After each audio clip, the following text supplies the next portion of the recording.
83 missions behind enemy lines. That's how many times Sarah Mitchell infiltrated hostile territory as an Army Delta Force operative before she traded her combat gear for a cash register, becoming a single mother running a modest gas station. In rural Arizona, when the Sinaloa cartel began moving into her small town, they saw what everyone else saw, just another struggling single mom to intimidate. They should have noticed how she positioned her security cameras with tactical precision, spotted how her eyes constantly scanned for threats even while helping customers, observed how she maintained perfect situational awareness during her daughter's soccer games. Their mistake wasn't targeting her business. Their mistake was threatening her teenage daughter. Their mistake was giving a former Delta Force operator who had eliminated high-value targets across 3 continents a reason to return to the shadows. Before we jump back in, tell us where you're tuning in from, and if this story touches you, make sure you're subscribed, because tomorrow I've saved something extra special for you. The Arizona sun hadn't yet crested the distant mountains when Sarah Mitchell began her morning security check of Desert Oasis Gas and Shop, a habit 15 years of elite military training had burned into her muscles. Her daughter Emma's soccer uniform hung freshly washed in the back office, the morning light catching the number 17 her daughter had chosen to match her age. Sarah moved with quiet efficiency through her pre-opening routine, checking the store's perimeter with practiced precision. The security cameras remained perfectly aligned, their fields of view overlapping exactly as she'd calculated. The night's inventory sheets showed no discrepancies. The safe's complex locking mechanism remained undisturbed. Everything looked normal. Too normal. The black SUV cruising past her station for the 4th time this morning confirmed her suspicions. Heavily tinted windows, sonora plates partially obscured, 3 occupants maintaining poor surveillance discipline. Sarah pretended to adjust the window display while mentally calculating fields of fire and escape routes. "Mom, have you seen my shin guards?" Emma's voice carried from their small apartment above the store, full of teenage urgency. "Coach Martinez says we need to be early today for team photos." Sarah allowed herself a small smile, remembering times when split-second timing meant life or death, rather than making soccer practice on time. "Check the utility room, sweetheart, and remember what we discussed about always having a backup plan." I know, Emma replied, her eye roll almost audible through the ceiling. "You're seriously paranoid sometimes." If only you knew, Sarah thought, watching the SUV make another pass while maintaining her casual demeanor. The morning rush brought the usual crowd, truckers finishing long hauls, local workers grabbing coffee, regulars who'd been coming since. She'd bought the place 5 years ago after leaving the service. Sarah moved through the controlled chaos with calculated efficiency, every movement precise, every position offering clear views of entrances and exits. "Sarah!" Mike Thompson, her longtime mechanic, called from the garage bay. "Those guys in the new Escalade have been asking questions about ownership, finances." Sarah nodded slightly, already aware of the 3 men who'd arrived 20 minutes ago. Their clothes were too expensive for the area, their watches too flashy. One kept adjusting his jacket despite the growing morning heat, concealing a weapon. Poorly. "I'll handle it," Sarah said, loading fresh coffee pots while noting the men's positions relative to the exits. She approached their vehicle with the practiced smile of a career service worker, but her mind calculated angles, distances, potential weapons within reach. The leader, expensive suit and cartel tattoo poorly hidden under his collar, offered a smile that didn't reach his eyes. "Miss Mitchell, Javier Ramirez.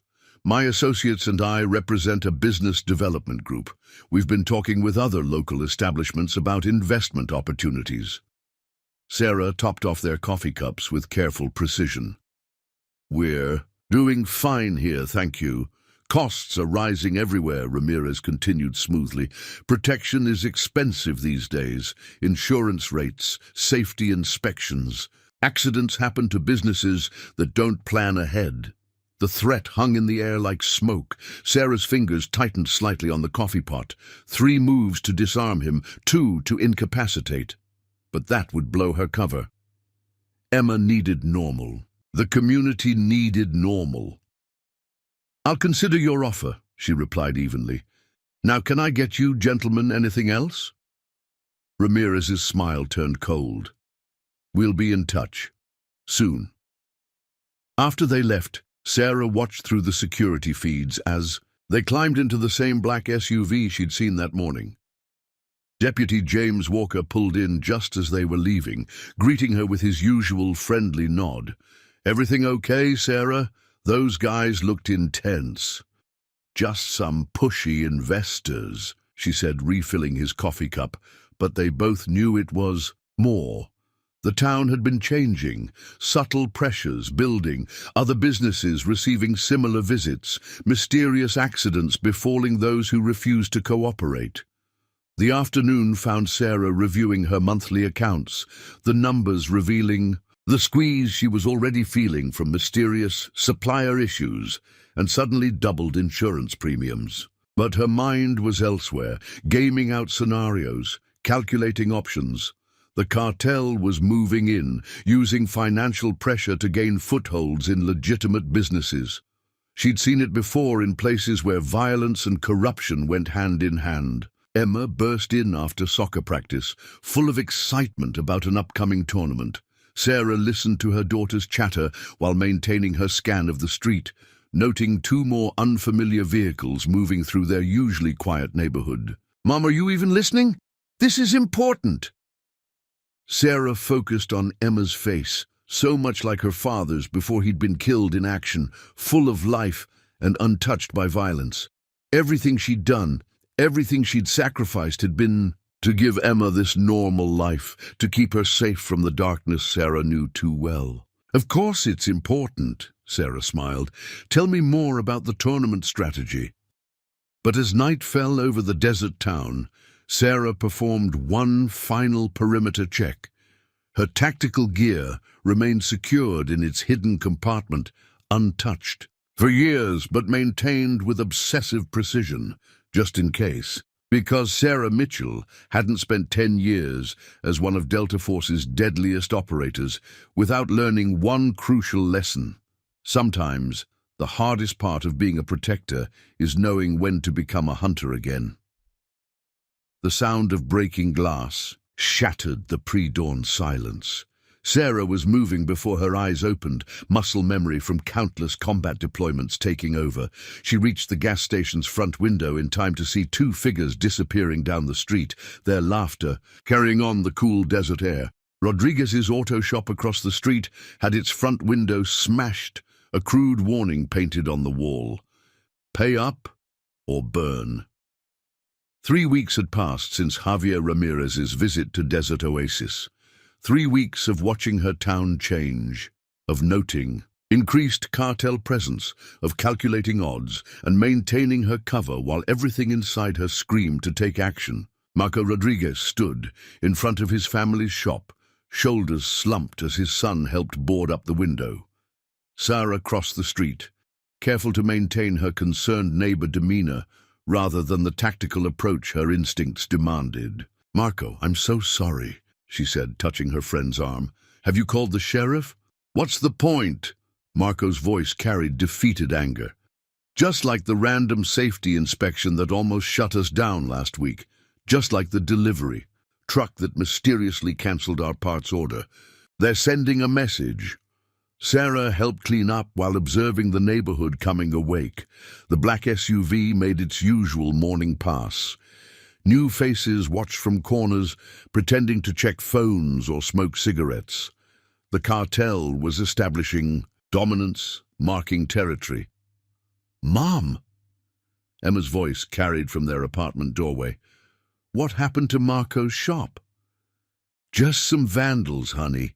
Head inside and get ready for school." But Emma lingered, Her 17-year-old perception sharper than Sarah sometimes wished. Things are getting weird around here. First Mrs. Chen's convenience store has that electrical fire, then the Garcia's garage gets robbed, now this. Sarah steered her daughter inside, past the carefully hidden security sensors and reinforced door frames she'd installed years ago. Sometimes towns go through rough patches. It'll get better. You're doing that thing again, Emma observed, pulling her soccer gear together. That super-focused, scary calm, like when that drunk guy tried to rob us last year. What's really going on? Before Sarah could answer, Mike Thompson called from the garage. Sarah, the safety inspector's back, says there's another anonymous complaint about equipment violations. The inspector, expensive watch, shoes too polished for someone who supposedly crawled under cars all day, was already writing citations when Sarah entered the garage. Mike's face carried barely contained rage as the man listed supposed violations. These equipment upgrades will cost thousands, the inspector concluded with false sympathy. Unless, of course, you'd like to discuss alternative compliance options. I know some people who could help with financing. We'll handle it properly, Sarah cut in, her voice carrying just enough edge to make the man pause. Through official channels. After he left, Mike slammed a wrench onto his workbench. 5 years I've run this garage without a single violation. Now suddenly we're a safety hazard. They're not even trying to hide what they're doing, Marco added, having come over to discuss the morning's vandalism. My cousin in Nogales says this is how it started there. Small pressures at first, then accidents, then... We're not Nogales, Sarah said firmly, but her mind was already gaming out scenarios, contingency plans. The cartel was moving in, using financial pressure to gain footholds in legitimate businesses. She'd seen it before in places where violence and corruption went hand in hand. The morning brought the usual rush, plus one new face that set Sarah's internal alerts firing. Detective Lisa Rivera sat at the coffee counter, ostensibly reviewing paperwork, while actually observing the station's clientele. Sarah had spotted her surveillance instantly, the slightly too casual posture, the way her eyes moved with practiced precision. Coffee? Sarah offered, noting the detective's military bearing and the faint outline of a shoulder holster under her jacket. Thanks. Rivera's voice was casual, but her eyes were sharp. Heard you might be having some supplier issues. A lot of that going around lately. Businesses getting pressured, mysterious accidents, nothing anyone can prove. Nothing we can't handle, Sarah replied, maintaining her cover while evaluating the detective. Former military, definitely. Probably Army CID given her investigative background, currently running some kind of operation based on her subtle surveillance patterns. The lunch rush brought Maria Chen, whose family had run the local convenience store for 20 years. She carried files thick with incident reports and photographs, her accounting background evident in her methodical documentation. 3 more. Businesses hit last night, Maria reported quietly, spreading photos across the counter. They're moving faster now, getting bolder. The sheriff says there's not enough evidence to connect the incidents, but look at the pattern. Sarah studied the photos while serving customers, her tactical mind mapping the cartel's expansion. They were systematically targeting vulnerable businesses, using a combination of intimidation and financial pressure to establish control. The afternoon brought more signs of escalation. A group of cartel soldiers, Sarah counted 5, all, carrying concealed weapons, performed maintenance on their vehicles while openly photographing the station's layout. Emma texted that strangers were watching soccer practice. Mike reported their parts supplier was suddenly tripling their prices. Just pay them, Marco pleaded when he came by after closing. Before someone gets hurt. Chen's talking about selling their store, moving away. Running won't solve anything, Sarah replied, cleaning the coffee machines while scanning the street through the security feeds. Sometimes you have to stand your ground. Later, After Emma was asleep, Sarah slipped into the hidden room behind the garage's tool cabinet. Her old tactical gear remained meticulously maintained. Body armor, communications equipment, weapons she'd hoped never to need again. Her fingers traced the familiar shapes while her mind ran combat calculations. The cartel was escalating, systematically, following a predictable pattern of territory expansion. Soon they'd move from intimidation to examples, one or two violent accidents to demonstrate their power. The town would break, businesses would sell, and criminal money would flow through legitimate enterprises. Sarah had seen it before, had helped dismantle similar operations in places where violence and corruption ruled unopposed. But this was different. This was home. This was where Emma played soccer and Mike fixed cars, and Maria Chen's kids grew up alongside her own. A text message lit up her phone. "Detective Rivera here, need to talk. Evidence of major cartel money laundering operation. Multiple agencies involved. Watch your back." Sarah deleted the message, mind already gaming out scenarios. She could maintain her cover, play along, protect Emma's normal life. Or she could become what she'd spent years hiding, a predator who hunted worse predators. The decision crystallized as another crash of breaking glass echoed from the direction of Rodriguez's shop. Sometimes maintaining peace meant preparing for war. She began her equipment check with practiced precision, because Sarah Mitchell hadn't become one of Delta Force's deadliest operators by ignoring threats. She'd earned that reputation by eliminating them permanently. Preparing and narrating this story took us a lot of time, so if you are enjoying it, subscribe to our channel. It means a lot to us. Now back to the story. Friday nights at Desert Oasis Gas and Shop usually meant families fueling up for weekend trips and teenagers grabbing snacks after football games. Tonight, the usual warmth felt forced.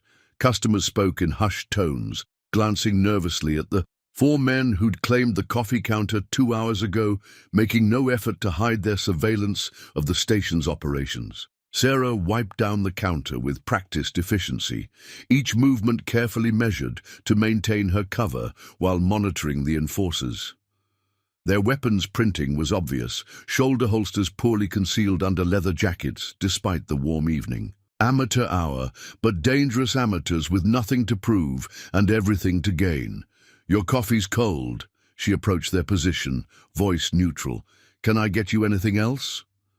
The leader, she'd mentally tagged him as Scarface from the distinctive mark running down his cheek, smiled without warmth, just enjoying the atmosphere. Shame if anything happened to such a nice family business. Behind the register, Emma loaded new merchandise into displays, trying to appear busy while watching the interaction. Sarah had caught her daughter researching cartel activities lately, asking carefully casual questions about self-defense techniques. "Mom," Emma called out, voice carrying forced casualness. "Coach Martinez called, said something about next week's practice schedule." The warning was subtle but clear. Sarah had taught Emma their code phrases years ago, presenting them as a fun mother-daughter game. Practice schedule meant someone was watching the station from outside. Sarah did a casual scan through the security feeds while retrieving fresh coffee. 2 more cartel soldiers poorly pretending to check their phones across the street. "Tell him I'll call him back," Sarah replied, the coded acknowledgement. Her mind ran tactical calculations even as she maintained her friendly smile. 7 hostiles total, likely armed, civilian-rich environment, multiple angles of approach. The bell above the door chimed. Detective Rivera entered, carrying herself with the careful alertness Sarah recognized from operatives who'd seen real combat. She chose a seat, offering clear sightlines to both the coffee counter and the street. "Evening, Sarah," she greeted carefully. "Quite a crowd tonight." Sarah poured her coffee without being asked. "Popular place, though some customers overstay their welcome." Scarface's team tensed slightly at Rivera's presence. They knew a cop when they saw one, but they also knew they had numbers and nothing to lose. The air grew thick with potential, violence. Mike emerged from the garage bay, his face tight with barely controlled anger. "Sarah, they're shutting us down. Safety board just called. Emergency suspension of our repair license effective immediately." The coffee counter erupted in poorly concealed laughter. Sarah's hand tightened imperceptibly on the coffee pot. One quick movement would send scalding liquid into Scarface's eyes, creating an opening to disarm his right-hand man before... No, not here, not with Emma watching, not with civilians in the crossfire. "Everyone out," she announced firmly. "Equipment inspection orders. We're closing early tonight." Regular customers hurried to pay their bills, sensing the tension. Emma began her closing duties with careful precision, demonstrating the situational awareness Sarah had drilled into her through years of seemingly casual lessons. "Shame about the safety code violations." Scarface stood slowly. "But our offer still stands. Let us help with the renovations. Make sure there are no more inspections." Rivera set her coffee cup down with deliberate care. "Everything all right?" "Here, Sarah." "Just a business discussion," she replied evenly, noting how Scarface's men had spread out to cover the exits. Classic intimidation positioning, but their stance betrayed limited training. Street thugs with guns rather than professional operators. "Might want to take that discussion elsewhere," Rivera suggested, her hand casual but ready near her concealed weapon. "Place is closed after all." The tension stretched like piano wire about to snap. Sarah positioned herself between Emma and the potential threats, calculating angles and risks. She could take them. Their positioning was sloppy, their weapons poorly concealed, but that would mean revealing capabilities that would raise too many questions. Scarface made a show of checking his watch. "Another time, then?" "Think about our offer, Miss Mitchell. Clock's ticking on that license suspension." They left with exaggerated casualness, but Sarah caught the hand signals exchanged between them. They'd be back, and next time they wouldn't play nice. "You should file a report," Rivera said quietly after they'd gone. "No reports," Sarah cut her off, already moving to secure the station's exits. "We handle this ourselves." Emma emerged. From behind the counter, her young face carrying worry, too adult for her years. "Mom, I found this under the coffee machine." She held up a small electronic device. Cheap Chinese surveillance equipment, probably bought off the internet. Amateur hour again, but the message was clear. "They're watching us," Mike stated the obvious, his mechanic's hands clenched into fists. First the safety board, now this. Sarah took the bug, crushing it easily. "They're watching everyone, Mike. Testing responses, looking for weak points." Her voice carried the calm precision that had once guided Delta Force teams through combat zones. But they're about to learn that some targets bite back. Later that night, after Emma and Mike were safely home, Sarah met Detective Rivera in the empty station. The detective spread surveillance photos across the counter, cartel movements, business targets, suspected money laundering operations. "They're moving faster now," Rivera explained, pointing out patterns, not just here, the whole border region. Small businesses, local politics, real estate, building an empire through 1,000 small corruptions. Sarah studied the photos while performing a subtle sweep for more surveillance devices. Her tactical mind recognized the cartel's strategy, systematic pressure leading to territorial control. But they'd made a critical mistake in targeting her community. "Town hall. Meeting tomorrow," Rivera continued. "Community leaders, business owners, we need to present a united front." "They'll retaliate," Sarah warned. "Make examples." "Already happening. Rodriguez's son got jumped walking home from school. Random street crime, according to the police report, but the message was clear: cooperate or else." Sarah's decision crystallized in that moment. She'd hidden her capabilities to protect Emma's normal life, but normal was already shattered. Sometimes protecting peace meant confronting those who would destroy it. "I need files on their key players," she told. "Rivera, properties, movements, patterns." "Planning something?" Rivera asked carefully. "No," Sarah replied, her voice carrying the deadly calm that had once made her Delta Force's most effective operator. "Just remembering who I used to be."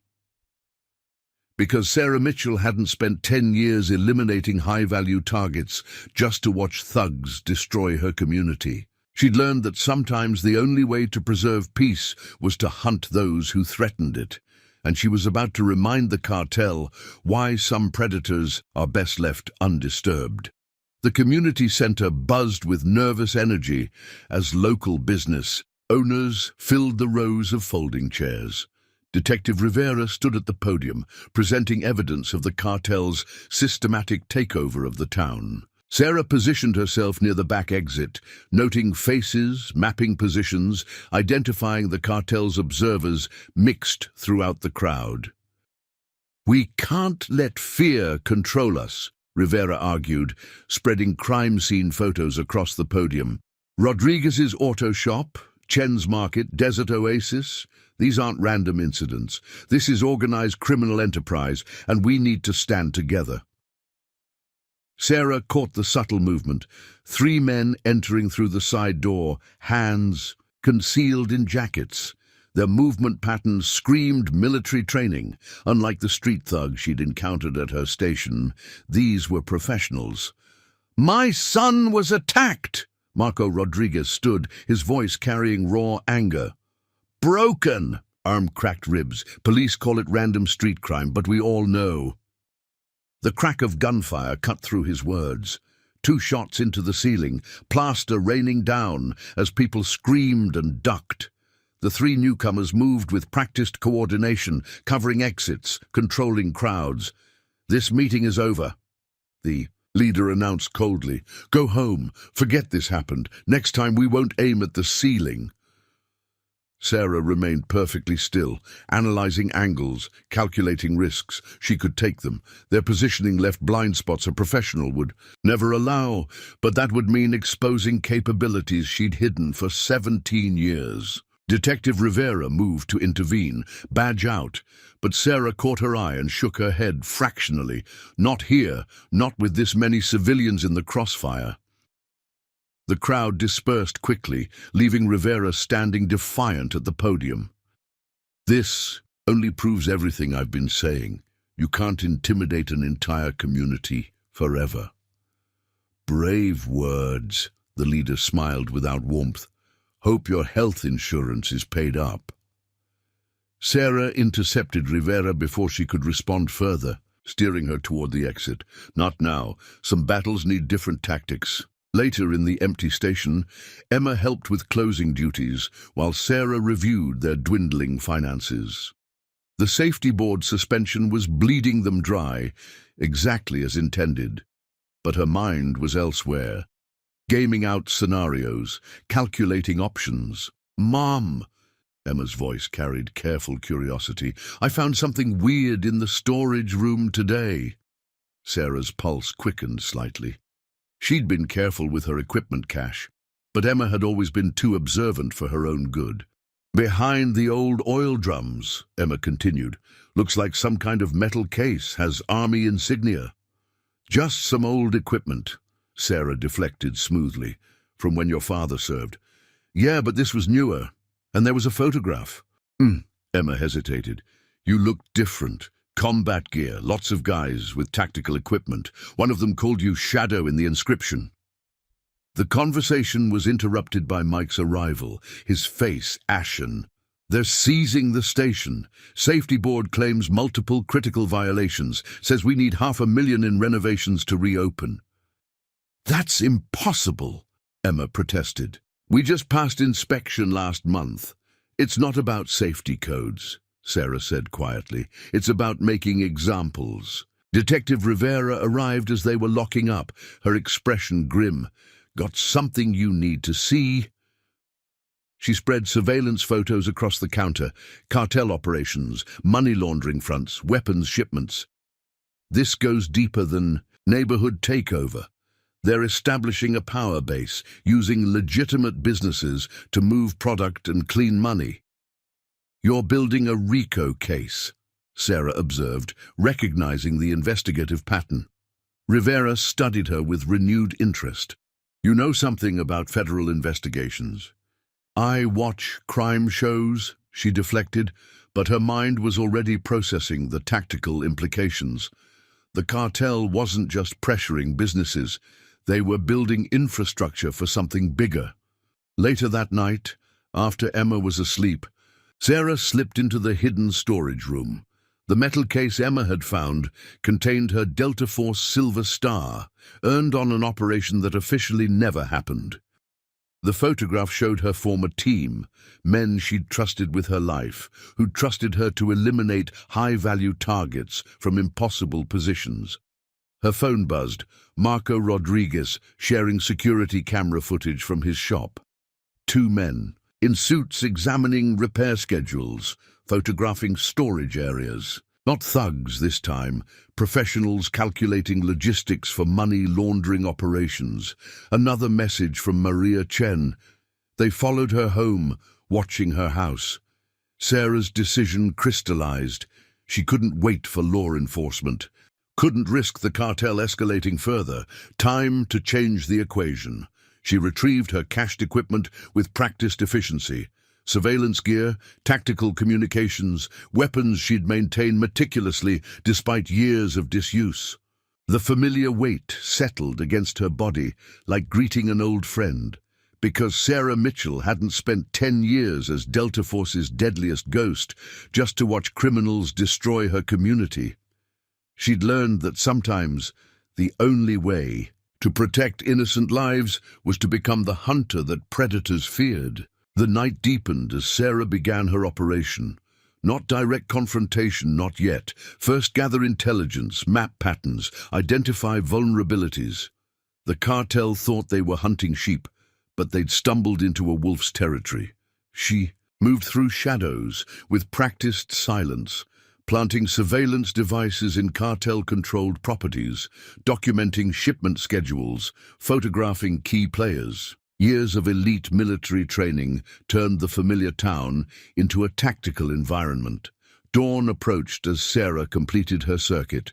She'd identified 3 money laundering operations, 2 drug distribution hubs, and 1 probable weapons cache. The cartel was building infrastructure for major operations, using intimidated businesses as cover. But they'd made a critical mistake in targeting her town. Because Sarah Mitchell hadn't retired from Delta Force just to watch criminals threaten her family. She'd chosen peace, but she'd never forgotten how to wage war. A text from Rivera interrupted her planning. Cartels sending professional cleaners. They're done playing nice. Watch your daughter. Sarah deleted the message, mind already shifting to protective protocols. Sometimes the best way to guard what you love is to eliminate what threatens it. The cartel's money-counting house looked legitimate from the outside, just another office in a strip mall. But Sarah's surveillance had revealed the truth. Every Tuesday night, cash from a dozen compromised businesses flowed through its back door, emerging as clean electronic transfers by morning. Tonight, that flow would stop. She moved through shadows, her muscle memory returning like she'd never left the service. The time for passive observation was over. The predator was about to remind her prey why some ghosts are best left undisturbed. The cartel's money-counting house burned efficiently, precisely as Sarah had calculated. No structural damage, no risk to adjacent buildings. Just carefully placed charges that reduced years of criminal financial records to ash. She watched from her concealed position as emergency vehicles responded, noting the barely controlled panic in the cartel soldiers' movements. They'd lost millions in documentation, computer systems, and laundering infrastructure in a single night. Dawn found her back at Desert Oasis, preparing for opening just as police responded to reports of 3 more electrical fires at cartel-controlled properties. Detective Rivera arrived earlier than usual for her coffee. "Interesting night," she commented carefully. "Professional job, almost like someone with military training." "I was here all night," Sarah replied evenly, pouring Rivera's coffee. "Ask anyone." "Wasn't asking," Rivera's voice dropped.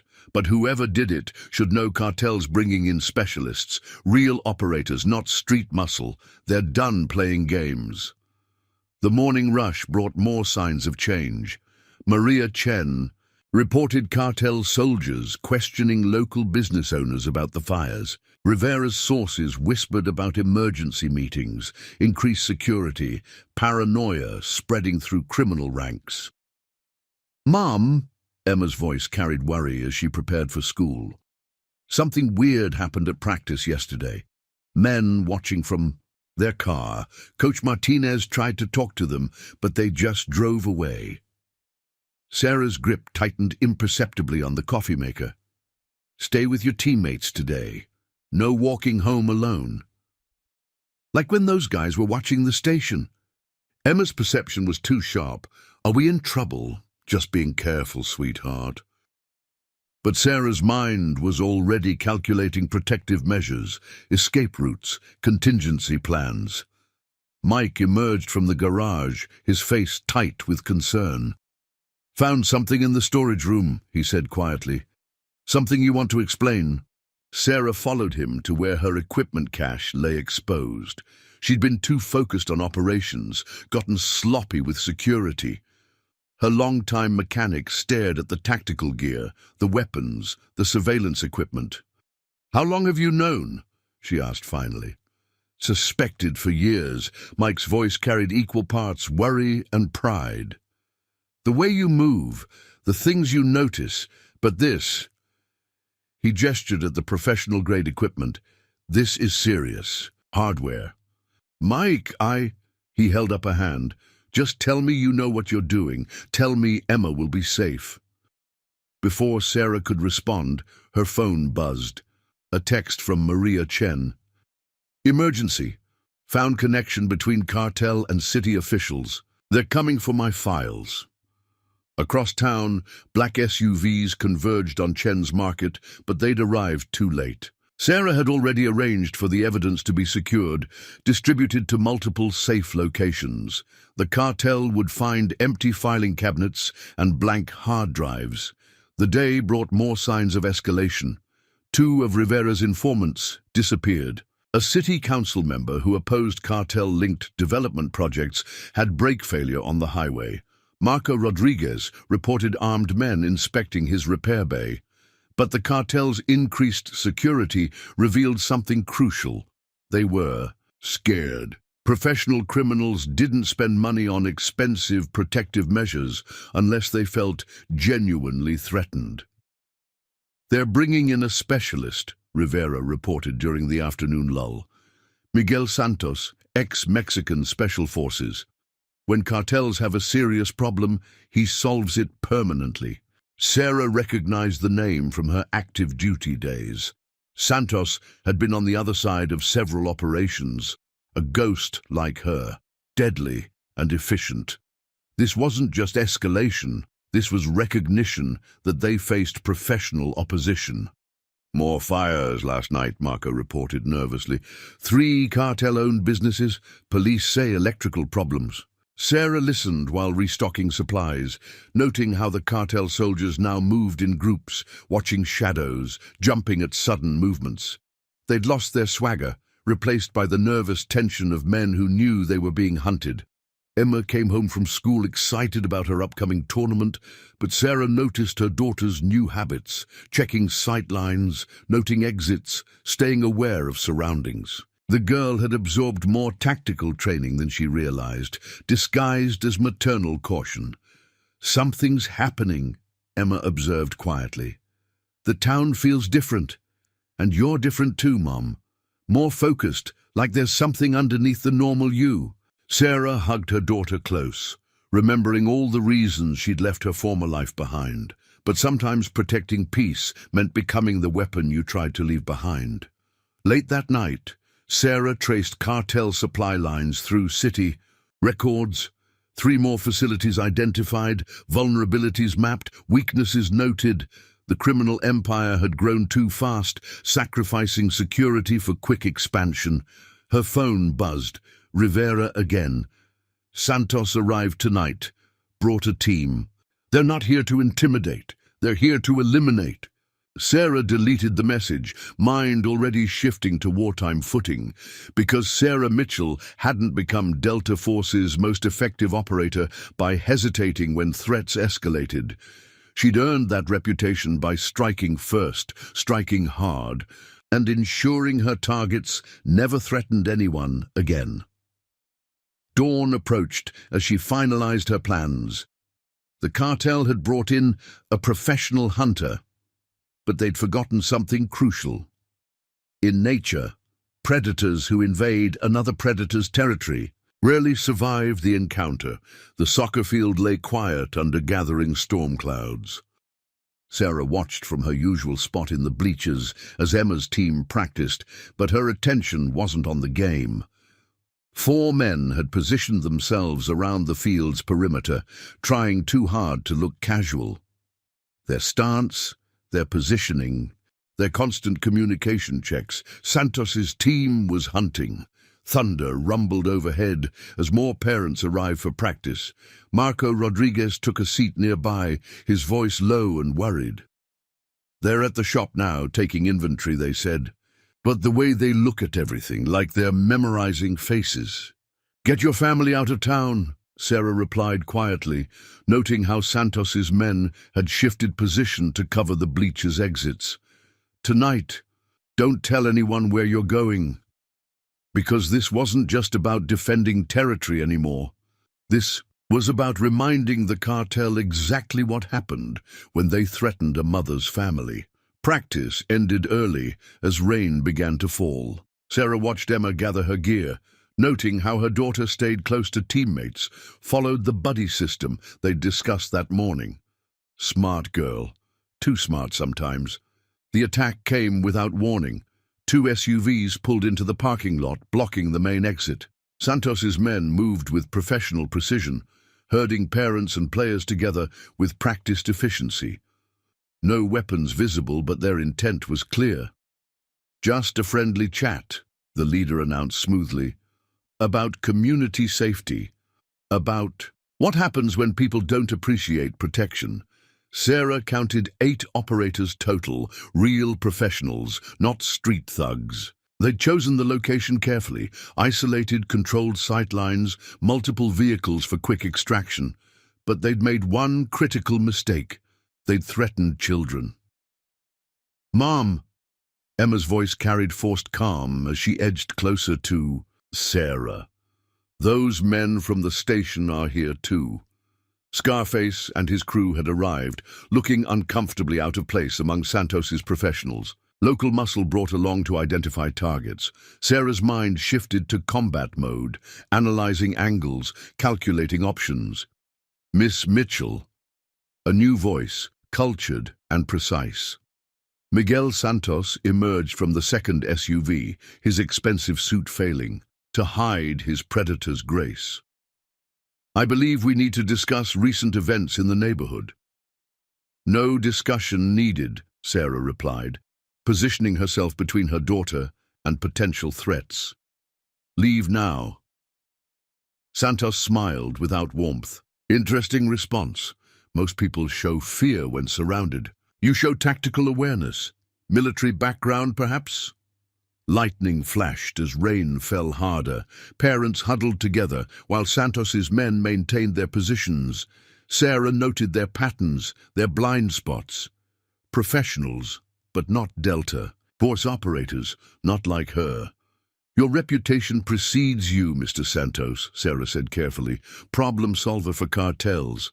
But you've overstepped. These are children." Santos studied her with growing recognition. The moment stretched like a wire about to snap. Then everything happened at once. Scarface moved toward Emma with obvious intent. Sarah's response was pure instinct, pure muscle memory. 2 strikes, precise, efficient, devastating. Scarface dropped without a sound. Santos's men reacted instantly, moving to contain the threat, but Sarah was already in motion. Years of elite training taking over. The first operator reached for his concealed weapon, too slow. A precise strike to the brachial plexus dropped him instantly. "Mom!" Emma's voice carried equal parts fear and awe. "Run!" Sarah commanded, already engaging the next threat. "Get everyone inside now." Santos watched with professional appreciation as Sarah systematically dismantled his team. No wasted movement, no flashy techniques, just brutal efficiency and perfect targeting of vulnerable points. "Shadow," he said. Finally, recognition dawning. "They called you Shadow, best operator Delta Force ever produced, and now I find you here playing civilian." 2 more operators tried to rush her. Sarah's counter was textbook perfect, using their own momentum to send them crashing into each other. Parents and players fled toward the school building as Santos's remaining men tried to establish a containment perimeter. "Stand down," Santos ordered suddenly. "Everyone back now." His men obeyed instantly, professional discipline overriding their injured pride. Santos adjusted his tie with careful precision. "Fascinating," he said. "The Shadow of Kandahar, retired to run a gas station. No wonder our local operations were having problems." "This changes the equation considerably," Santos continued thoughtfully. "Professional courtesy extends only so far." "Leave my town," Sarah's voice carried deadly calm. "Leave my family alone." "Or what?" Santos's smile didn't reach his eyes. "What happened to your team will seem gentle compared to what comes next." Then he made his first real mistake, mentioning her old team. Sarah's next movement was pure Delta Force, a combination taught only to the most elite operators. Santos barely blocked it, his eyes widening at the speed and precision. "You've gone soft, Shadow," he called out, voice carrying forced confidence. "The operator I knew would have ended this already." "That person died when my daughter was born," Sarah replied coldly. "But you're helping her resurrect, one body at a time." Emma's voice came through Sarah's hidden earpiece, maintaining tactical control of their improvised network. "Police are 3 minutes out. Mrs. Chen called them. Marco's got his truck blocking their escape route." The community Sarah had protected was protecting her back. Detective Rivera's voice joined the channel. "Federal task force is mobilizing. Hold them there if you can." Sarah moved like liquid shadow through the rain, years of elite training flowing through every motion. Santos had threatened children on her territory. Time to show him why that was a fatal mistake. "Stand down, Shadow," Santos called out, trying to draw her into the open. "You know what happened in Kandahar, what they called you afterward. 23 confirmed eliminations in one night, a ghost that hunted ghosts." "You don't want to remind me of that night," Sarah replied coldly, noting his team's positions through the rain. 7 operators remaining, all showing signs of nervous tension. They'd come expecting to hunt civilian targets. Instead, they'd become prey. "Mom," Emma's voice carried controlled urgency. "Marco and Mike have the garage crew blocking the south exit. Mrs. Chen's got her security cameras covering the parking lot. Even Coach Martinez has his veterans watching the field." Sarah's tactical mind processed options, calculating risks. Santos was contained for now, his team pinned down by precise positioning, but she had a community to protect, requiring careful consideration. "You can't protect them all," Santos gasped as Sarah's next series of strikes sent him staggering. "My people are everywhere." "One word from me." His threat cut off as Sarah's strike destroyed his radio, her elbow passing so close it left wind burn on his cheek. "That's the difference between us," she replied. voice carrying deadly certainty. You think, threatening. Innocence gives you power. I know it just gives me permission. Because Sarah Mitchell hadn't earned her call sign by showing mercy to threats. She'd become shadow by making her enemies fear darkness itself. The rain continued to fall as she prepared to remind Santos exactly why some ghosts are best left undisturbed. The confrontation at the soccer field changed everything. Sarah watched through security feeds as Emma paced their small apartment above the station, her daughter's movements showing the same tactical awareness that had saved lives hours earlier. The girl was processing, analyzing, just as she'd been, taught without knowing why. "You were different out there," Emma finally said, her voice quiet but steady. "The way you moved, the way you fought, that wasn't just self-defense classes, was it?" Sarah studied her daughter's face in the monitors, seeing shadows of understanding darken her innocent features, the same shadows she'd spent 17 years trying to prevent. "No, it wasn't. That man, Santos, he called you Shadow." Emma's analytical mind, so like her father's, pieced together fragments of a puzzle she'd glimpsed her entire life. All those camping trips when I was little, the special awareness training disguised as games, the way you always position yourself to watch exits. Mike's voice crackled through their secure channel, interrupting the moment. "Sarah, you need to see this." In the garage bay, Mike had laid out old newspaper articles across his workbench, headlines about classified operations, Delta Force missions that officially never happened, a ghost operator who eliminated high-value targets across 3 continents. "Found these in Maria Chen's archives," Mike explained. "She's been documenting everything since the cartel arrived, including old military operations that match certain patterns." He met Sarah's eyes. "Patterns like what happened to those cartel properties last night." Sarah studied the articles with professional detachment, but her mind flashed with memories. Kandahar, the night that earned her the call sign Shadow. 23 confirmed eliminations, an entire terrorist cell neutralized by a single operator who moved like living darkness. "Your father was Delta Force too," she told Emma, who had followed them to the garage. "That's how we met. He trained me, then served as my team leader, the best operator I'd ever known. Until he died in action," Emma finished quietly. "But that's not the whole story, is it?" Sarah's phone buzzed, Detective Rivera sending urgent updates. Santos's team was regrouping, calling in reinforcements, professional operators flying in from across the border, but something in the message caught Sarah's tactical attention. "Rivera," she keyed her secure line. "Send me everything you have. On the Kandahar operation, the real files, not the redacted versions." Because Santos hadn't just known her call sign, he'd known details about that night, about her team, details that were never made public. Emma watched her mother's face shift into operational mode, recognizing the change for what it was now. "Mom, what aren't you telling me about Dad?" The truth crystallized like ice in Sarah's veins. "The mission your father died on. It wasn't a standard operation. We were hunting a ghost, a Delta Force operator who'd gone rogue, started selling tactical knowledge to criminal organizations."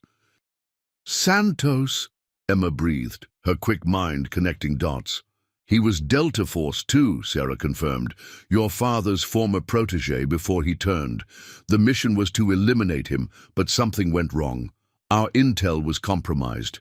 Your father died protecting me, making sure I could complete the mission, but Santos escaped." Mike's hands tightened on his wrench. "And now he's here." "Not by accident." Sarah's voice carried the cold precision of operational planning. "He knew exactly who he was hunting. This isn't just about cartel territory anymore." Her phone buzzed again, Maria Chen sharing security footage from her store's cameras. Cartel soldiers establishing observation posts throughout the neighborhood, but their patterns had changed. More professional, more precise. They were being directed by someone who knew Delta Force tactics. "They're watching everything," Emma observed, demonstrating the situational awareness that had been drilled into her DNA. Different teams, rotating positions, maintaining communications discipline, just like you taught me to notice. Only now, I understand why. Sarah's decision crystallized. She couldn't protect Emma from the truth anymore. Her daughter needed to understand exactly what they faced. "Time for your advanced lessons," she told Emma, leading her to the hidden room behind. "The tool cabinet. Everything I taught you about awareness, about reading people and situations, that was basic training. Now you need to learn how to survive ghosts." Because Santos wasn't just another cartel enforcer, he was a fallen Delta operator with a 17-year grudge, now backed by cartel resources, and he knew all her tactics, all her techniques, because they'd learned them from the same man, Emma's father. "Your father died, making sure Santos couldn't spread his knowledge," Sarah explained, showing Emma the classified files Rivera had sent. "Who couldn't teach cartels and terrorist cells how Delta Force operates. Now Santos is doing exactly that, using our own tactics against us." Emma absorbed the information with the same focused intensity Sarah recognized from combat briefings. "That's why you've been training me my whole life, isn't it? Not just for normal safety, but for this. You knew someday someone would come looking." "I prayed they wouldn't," Sarah replied, checking her tactical gear with mechanical precision. "But I trained you to survive just in case, because Santos doesn't just want territory or revenge. He wants to prove he was always the better operator, that your father chose wrong in protecting me instead of him." Mike's voice came through their comms. "Movement at the perimeter. 3 new SUVs just entered the neighborhood. Professional drivers. Tactical spacing." Sarah watched through the security feeds as more of Santos's operators deployed throughout their community. Each one moved with the precise efficiency that marked Delta Force training. Santos wasn't just bringing in cartel soldiers anymore. He was building his own ghost unit. "What do we do?" Emma asked, her voice carrying the steady calm of someone raised by operators. "We remind them why they used to fear the dark," Sarah replied, her voice carrying the deadly precision that had once made her Delta Force's most effective ghost. "Santos forgot the most important lesson your father taught us.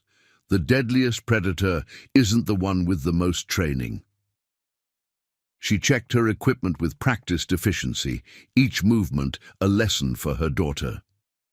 "The deadliest predator is the one protecting their family, and Santos is about to learn why they called me Shadow. Because Sarah Mitchell hadn't become Delta Force's premier ghost by relying on training alone. She'd earned that reputation by becoming what her enemies feared most, a hunter who could strike from anywhere, a shadow that turned darkness itself into a weapon. Now it was time to teach Santos why some family legacies are better left undisturbed. The desert night wrapped Sarah's neighborhood in darkness as she moved with lethal precision through her targeted patrol route. 3 of Santos's observation posts had gone silent in the past hour, their operators neutralized with the surgical efficiency that had once made her Delta Force's most feared asset. No fatalities. She wasn't that person anymore.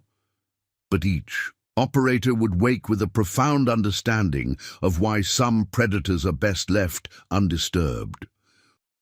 2 more teams moving into position on Oak Street, Emma reported through their secure channel.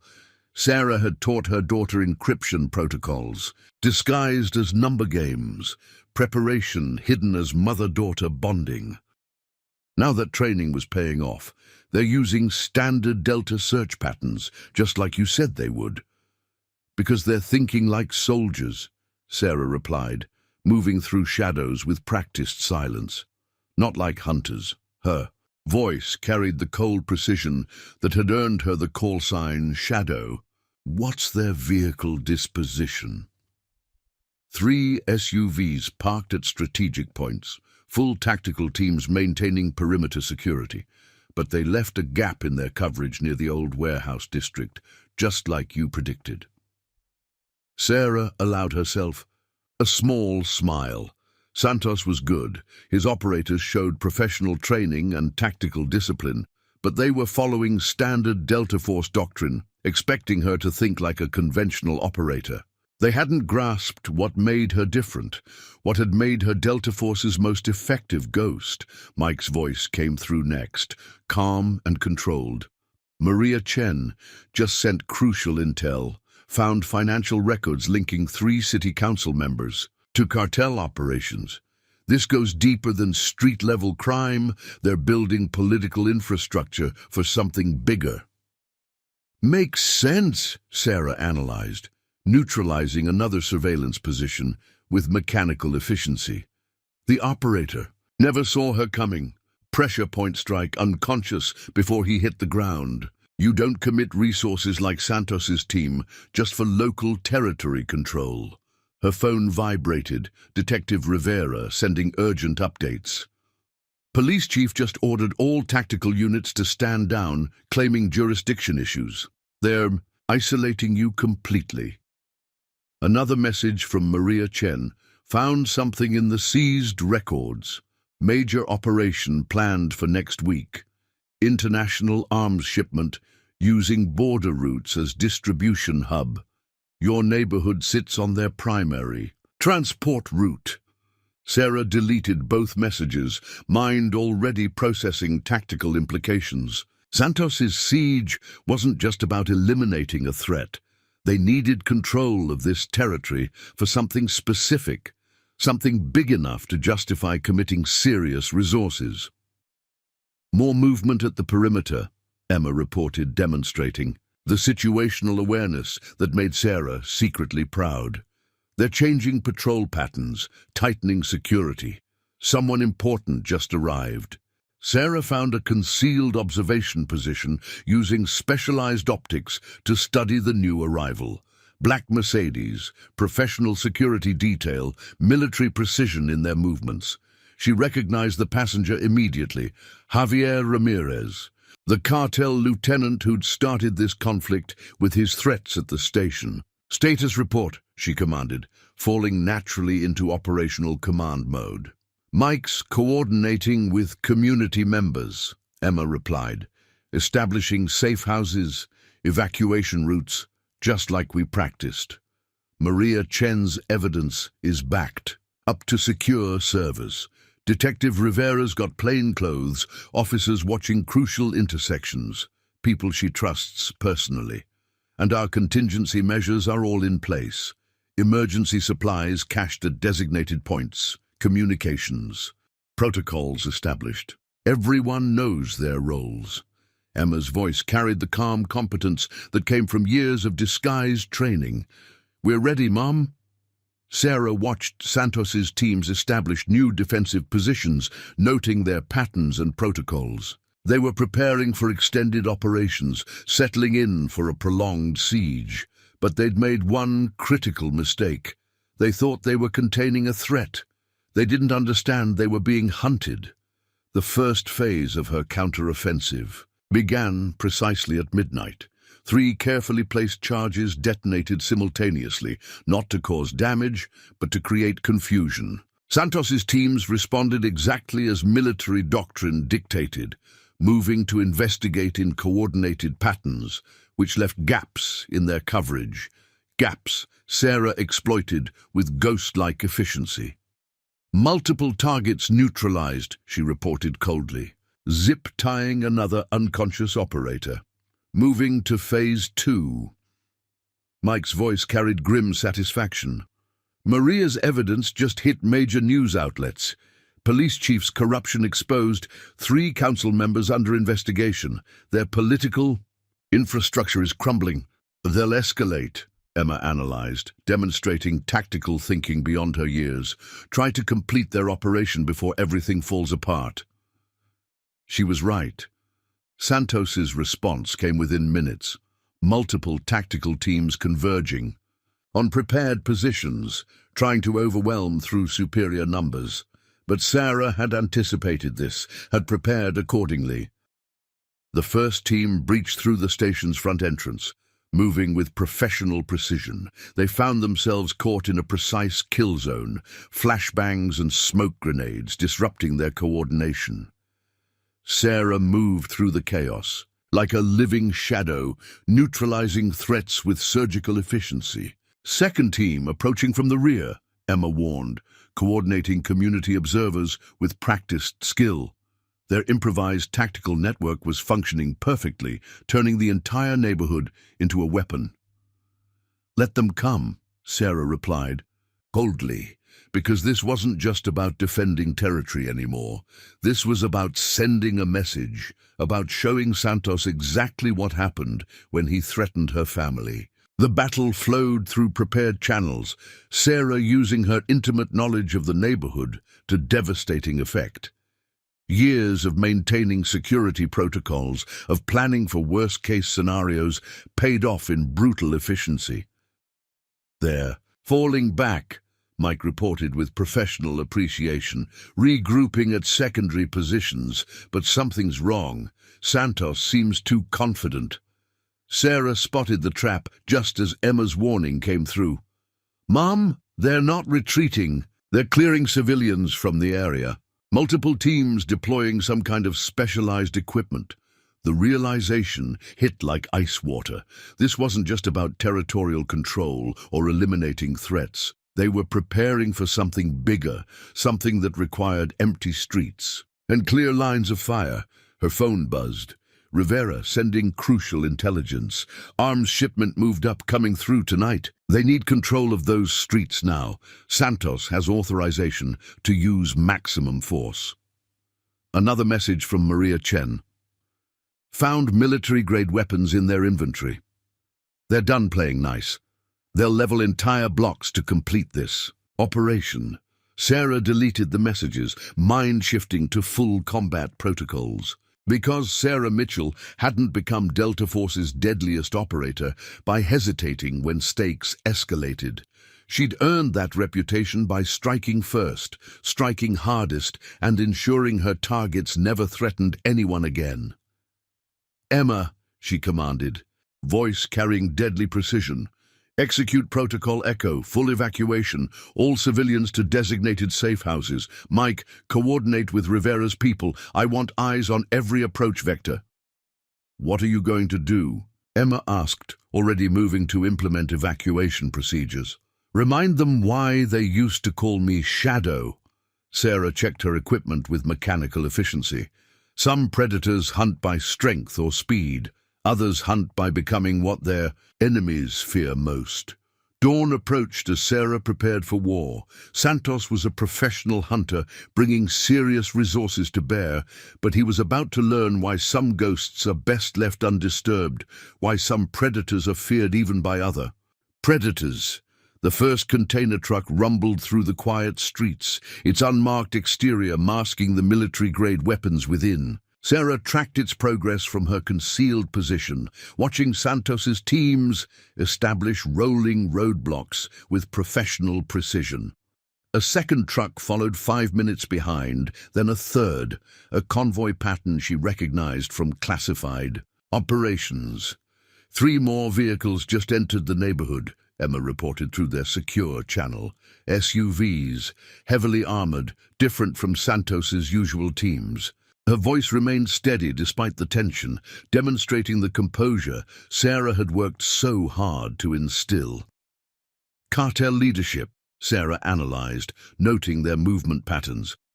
Coming to supervise personally, they're committing everything to this operation. Detective Rivera's voice cut through their communications. Police Chief Matthews just ordered SWAT teams to our location, claims there's a terrorist threat. They're using counter-terrorism protocols to justify military-grade response. The implications were clear. The cartel wasn't just bringing in weapons, they were using corrupted officials to establish legitimate cover for a massive show of force. Anyone who resisted would be labeled a terrorist, eliminated with official sanction. "Mom," Emma's voice, carried controlled urgency. They're moving something into the old bank building. Large cases, heavy security, looks like electronic warfare equipment. Sarah's tactical mind processed the information. They were setting up a command center, preparing for extended operations. This wasn't just about one weapon shipment. They were establishing permanent infrastructure. Mike's voice joined the channel. Rivera's been cornered at the precinct.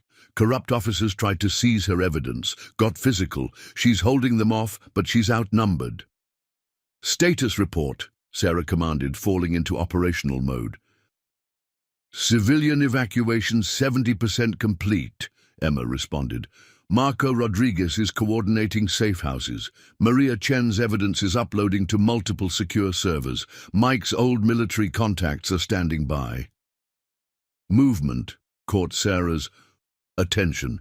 Santos emerging from an SUV, studying the neighborhood with predatory focus. Even at this distance, she recognized the cold efficiency in his stance, the lethal grace of a professional killer. Time to move, she decided. Emma, coordinate with Rivera's loyal officers. Mike, get Maria's evidence to the fallback servers. I'll handle the weapons. She ghosted through shadows toward the first truck, years of special operations experience guiding every movement. The cartel security was professional, but predictable. They were watching for direct attacks, not infiltration by a single operator. The driver never saw her coming.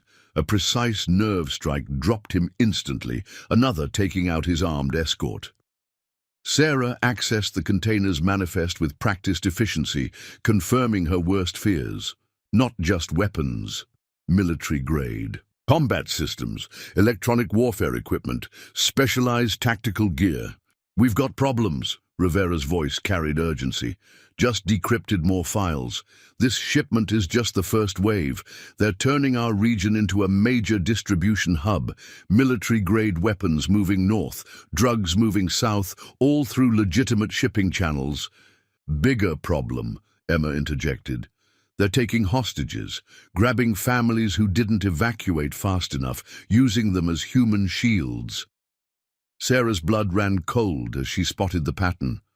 Tactical teams forcing civilians into defensible positions, establishing protective cordons, standard counterinsurgency tactics using the population against resistance forces. They're at the station, Mike reported grimly. Santos's personal team, turning it into a command post.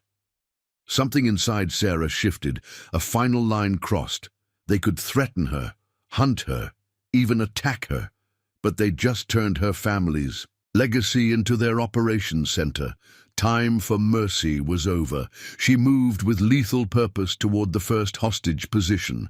The guards were professional but predictable, maintaining textbook security protocols. They never noticed the ghost in their midst until it was too late. 4 civilians secured, she reported coldly, zip-tying unconscious operators, moving to next target.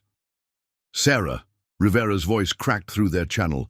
Matthews just ordered tactical units to open fire on any resistance. They're declaring martial law in the neighborhood. No more pretense of legality. Good, she replied, voice carrying deadly calm. No more pretense from us either. The battle erupted across multiple fronts simultaneously. Rivera's loyal officers engaged corrupt tactical teams. Maria Chen's evidence hit national media, exposing political corruption at every level. Emma's network coordinated civilian resistance, turning the neighborhood itself against the invaders. But the real hunting happened in the shadows. Sarah moved like a vengeful spirit through enemy positions, eliminating threats with cold precision. These weren't street thugs or amateur soldiers. They were professional operators facing a superior predator. Multiple explosions at the docks, Emma reported. Weapon shipments burning. They're trying to destroy evidence. Too late, Maria countered. Everything's documented. Federal task force is mobilizing, but they're hours away. We have to hold until then. The situation reached critical mass at the gas station. Santos had transformed it into a fortress, surrounded by his elite operators. But he'd made one crucial mistake. Those were her fuel pumps they were using as cover, her security systems they thought they controlled. "You've lost your edge, Shadow," Santos's voice carried across their tactical frequency, breaking encryption. She'd expected him to crack.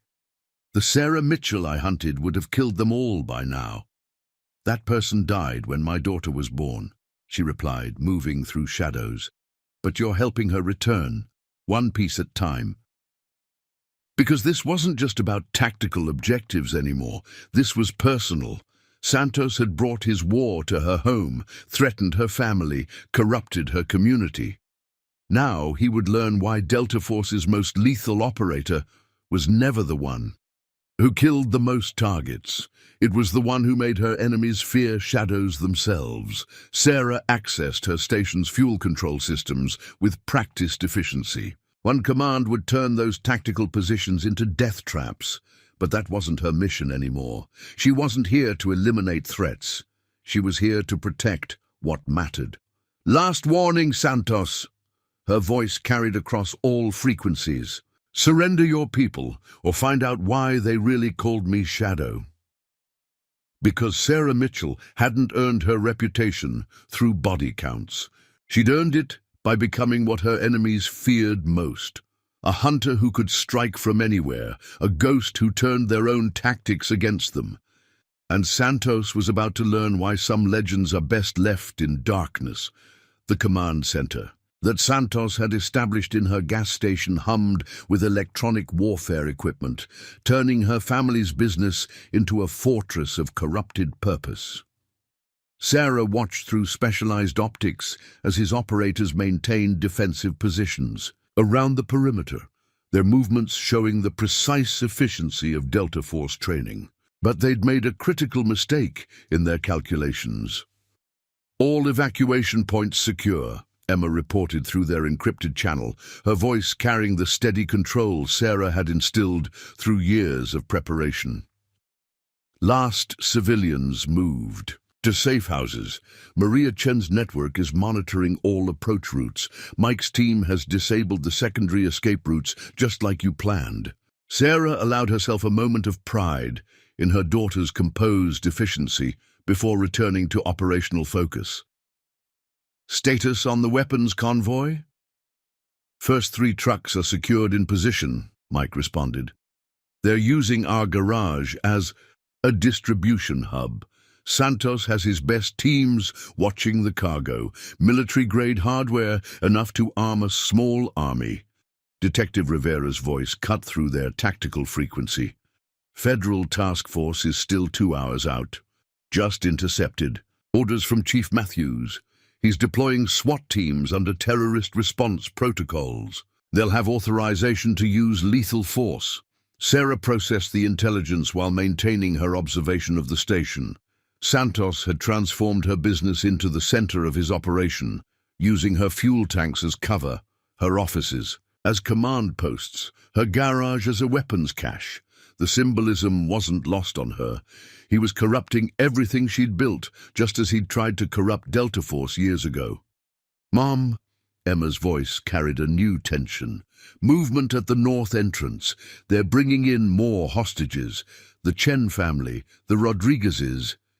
Santos is calling you out." Sarah watched through her tactical scope as Santos's men herded her. Neighbors into the station's convenience store. Marco Rodriguez's arm was in a makeshift sling, his wife Maria clutching their teenage son close.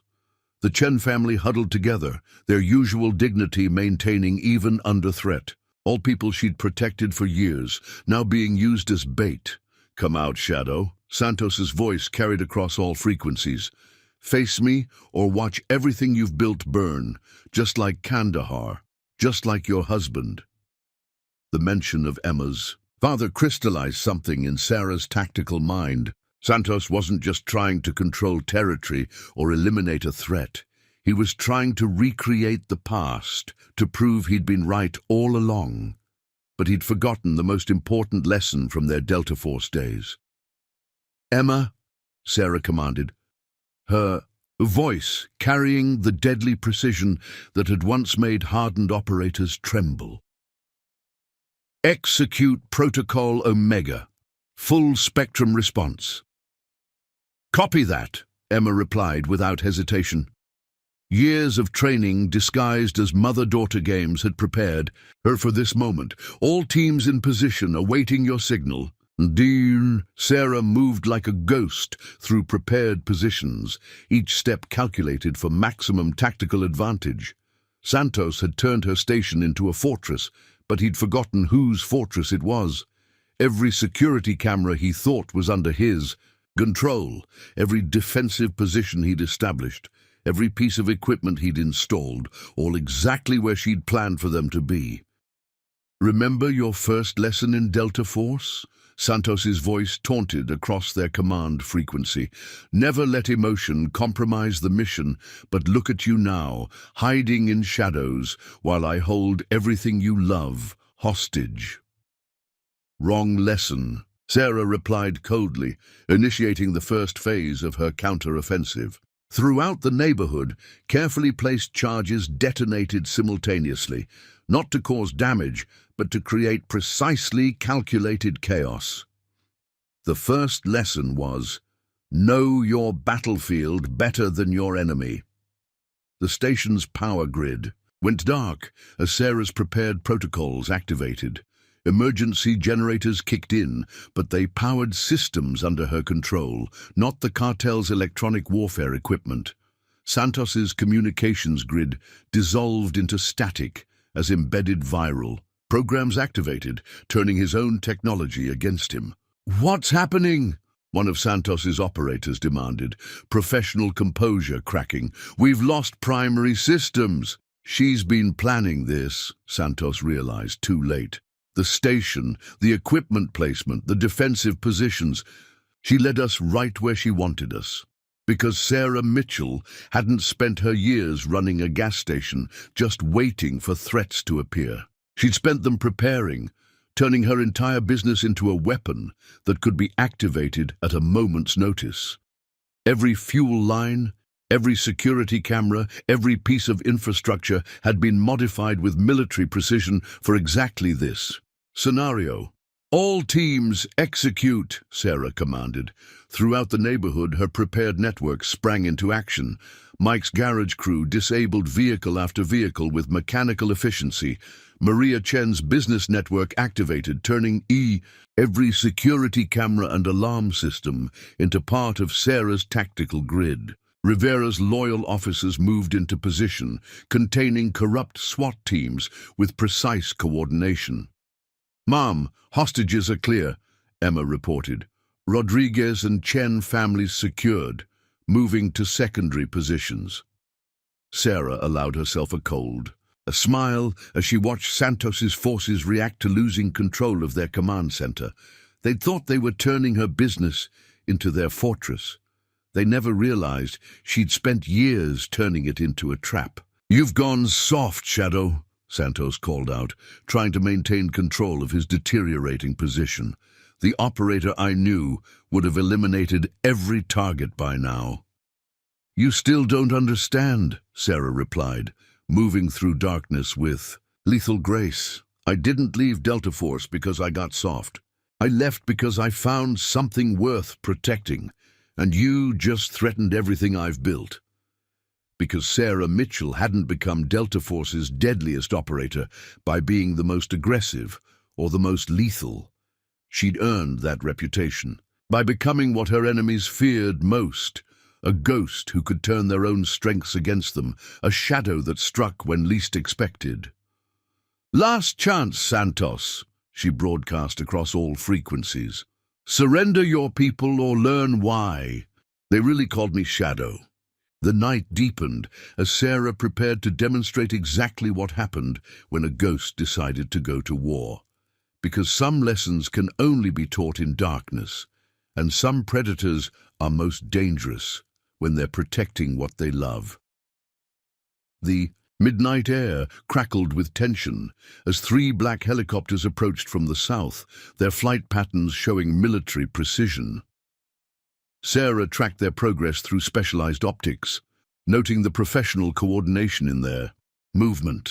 These weren't Cartel aircraft. The pilots demonstrated the kind of tactical discipline that only came from extensive special operations training. 3 choppers incoming, Emma reported through their secure channel. Different from the usual Cartel operations, they're maintaining perfect formation spacing using terrain masking techniques, just like those training videos you showed me. Because they're not Cartel pilots, Sarah replied, her voice carrying the cold certainty of operational experience. Those are former special operations aviators. Santos is bringing in his elite team. Detective Rivera's voice cut through with urgent intelligence. Just intercepted their flight plans. Those choppers came from a private airfield in Texas. The manifest lists them as corporate security contractors, but I cross-referenced the tail numbers. They're ghosts, military aircraft, that officially don't exist anymore. Sarah watched as the helicopters executed a perfect tactical insertion, landing in synchronized precision at 3 separate points around the neighborhood. The teams that emerged moved with the fluid coordination that marked the highest levels of special operations training. Each operator carried themselves with the deadly grace that came from years of elite combat experience. 12 operators total, Sarah analyzed, noting their equipment and movement patterns. Full tactical loadout, latest generation combat gear. These aren't just former military, they're apex predators. Mom, Emma's voice carried controlled urgency. I recognize their formation patterns from your old mission files. These are the same techniques you used in Kandahar. Because Santos trained them himself, Sarah confirmed, watching the teams establish their initial positions with textbook efficiency. He's recreated his own Delta Force unit, built from operators he turned just like he tried to turn your father. Mike's voice joined their tactical network. They're setting up some kind of specialized equipment, electronic warfare gear I've never seen before, even in my military days. Sarah studied the devices through her tactical scope, her blood running cold at what she saw. Because that equipment isn't supposed to exist. It's experimental tech, designed to detect and track ghost operators. Santos isn't just hunting me. He's brought toys specifically designed to counter Delta Force tactics. The implications were clear. Santos hadn't just prepared for a confrontation. He'd spent years building a team and acquiring equipment specifically designed to hunt someone with Sarah's capabilities. This wasn't just about Cartel territory anymore. This was about proving he could beat Delta Force at their own game. All teams report, Sarah commanded, falling into full operational mode. Maria Chen's network confirms all civilian evacuation. Routes are secure, Emma responded with practiced efficiency. Mike's team has our fallback positions prepped. Detective Rivera's loyal officers are containing corrupt SWAT units at the perimeter. You're surrounded, Shadow. Santos's voice cut through their encrypted channels with artificial calm. My team has every approach covered, every escape route monitored. The technology we're using can track ghost operators through walls, detect thermal signatures through concrete. There's nowhere left to hide. Sarah watched through security feeds as Santos's elite operators moved through her neighborhood with predatory grace. Each one demonstrated the perfect tactical awareness that marked the highest levels of special operations training. They weren't just soldiers, they were hunters specialized in tracking other hunters. Remember what you taught me about advanced electronics, Shadow? Santos continued, his voice carrying professional satisfaction. Every system has a weakness. Every operator leaves traces. You're good, the best I've ever hunted. But technology has evolved since our Delta Force days. But Sarah allowed herself a cold smile as she watched Santos's teams deploy their cutting-edge equipment. He'd forgotten the most important lesson from their training. The deadliest predator isn't the one with the best technology. Emma, she commanded, Execute Protocol Sigma. Throughout the neighborhood, carefully prepared electromagnetic pulse devices activated simultaneously. Santos's sophisticated tracking equipment flickered and died, rendered useless by the same kind of countermeasures Sarah had once used against terrorist electronic warfare systems. "Impossible," one of Santos's operators barked. "Our gear is hardened against EMP." "Against military-grade pulses," Sarah replied coldly, "but not against customized frequencies specifically calibrated to your equipment's vulnerabilities. You're not the only one who's evolved since Delta Force, Santos." Because Sarah Mitchell hadn't spent her years running a gas station just maintaining her old capabilities. She'd studied every advancement in counter-ghost technology, prepared countermeasures for every new tracking system. While Santos had focused on building a better hunter, she'd focused on becoming a better ghost. "You've lost your edge, Shadow," Santos called out, but a new tension carried in his voice. "The Sarah Mitchell I knew would have eliminated her targets. Already, not played with technology." "Wrong again," Sarah replied, moving through darkness with deadly purpose. "I haven't lost anything. I've just learned that sometimes the best way to win isn't by being the deadliest operator. It's by being the smartest." Because Sarah Mitchell hadn't become Delta Force's most effective ghost by having the best equipment or the most lethal techniques. She'd earned that reputation by understanding that true tactical superiority comes from turning an enemy's strengths into weaknesses. "Last warning, Santos," she broadcast across all frequencies. "Withdraw your elite team or watch them learn why some shadows are better left undisturbed." The night deepened as Sarah prepared to demonstrate exactly what happened when a ghost decided to become the hunter. Because some predators are most dangerous, not when they're showing their capabilities, but when they're hiding them in plain sight.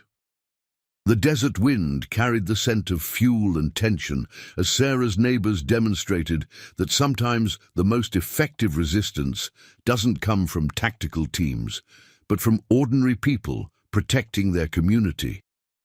Throughout the neighborhood, carefully coordinated civilian actions disrupted Santos's elite operators at every turn. Maria Chen's convenience store network had transformed into a sophisticated intelligence hub.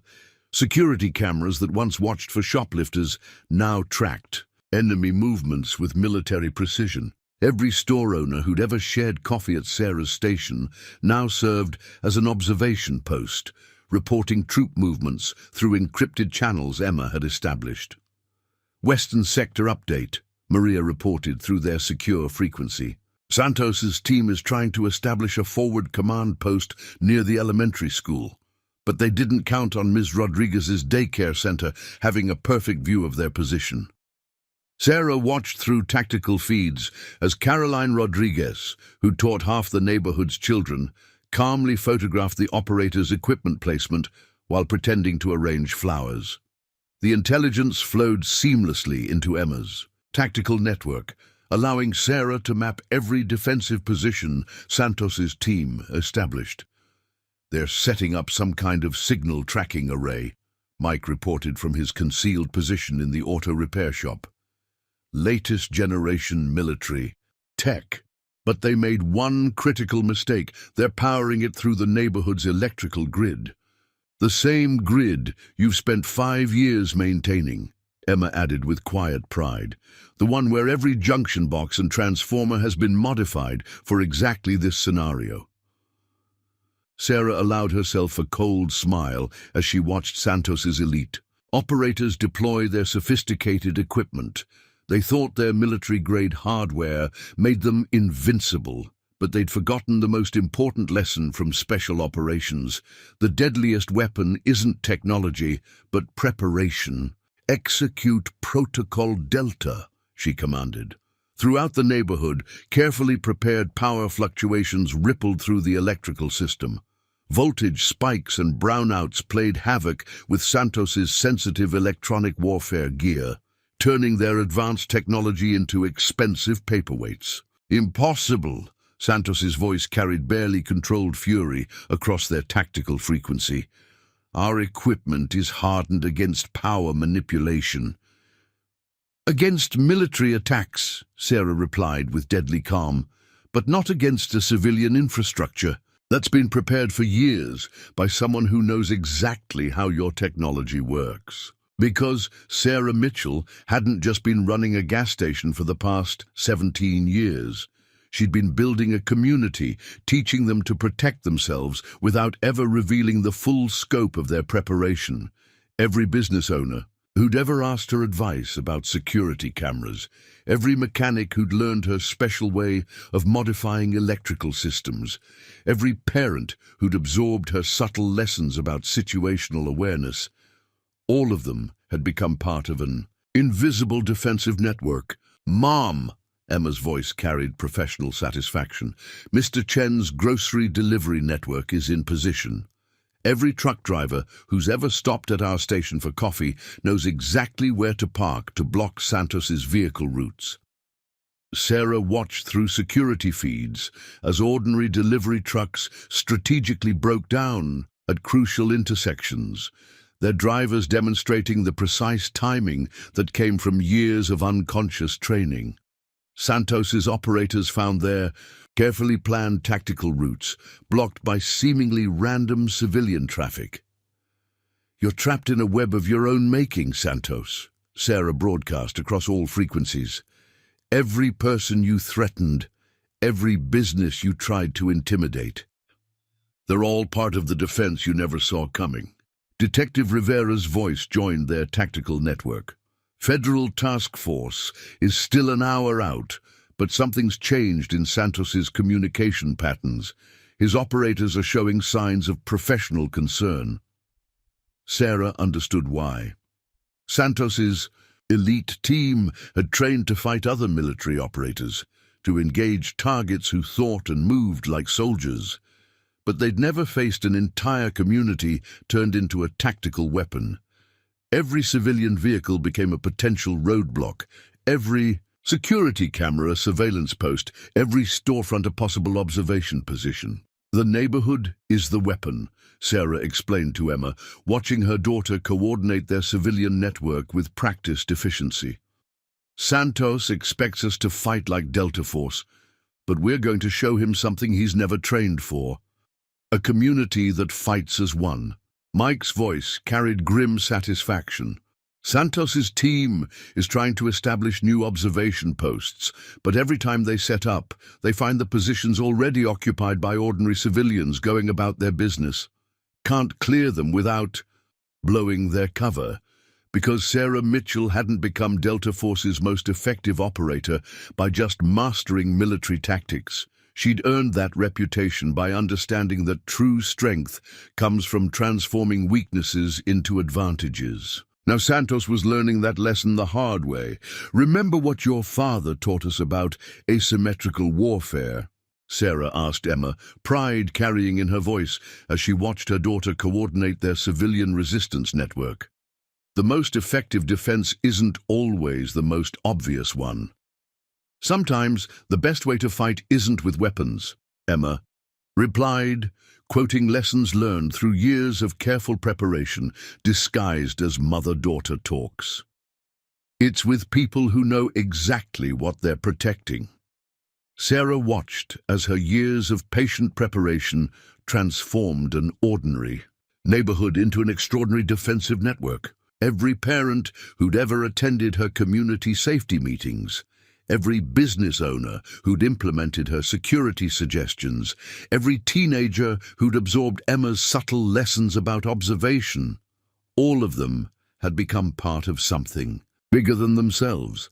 "You can't fight an entire community, Santos," she broadcast across their tactical frequency. "You trained your operators to hunt ghosts, but you never taught them how to face people protecting their homes."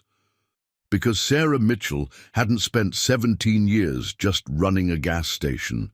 She'd spent them building a community that could protect itself, teaching them to resist without ever revealing the full scope of their capabilities.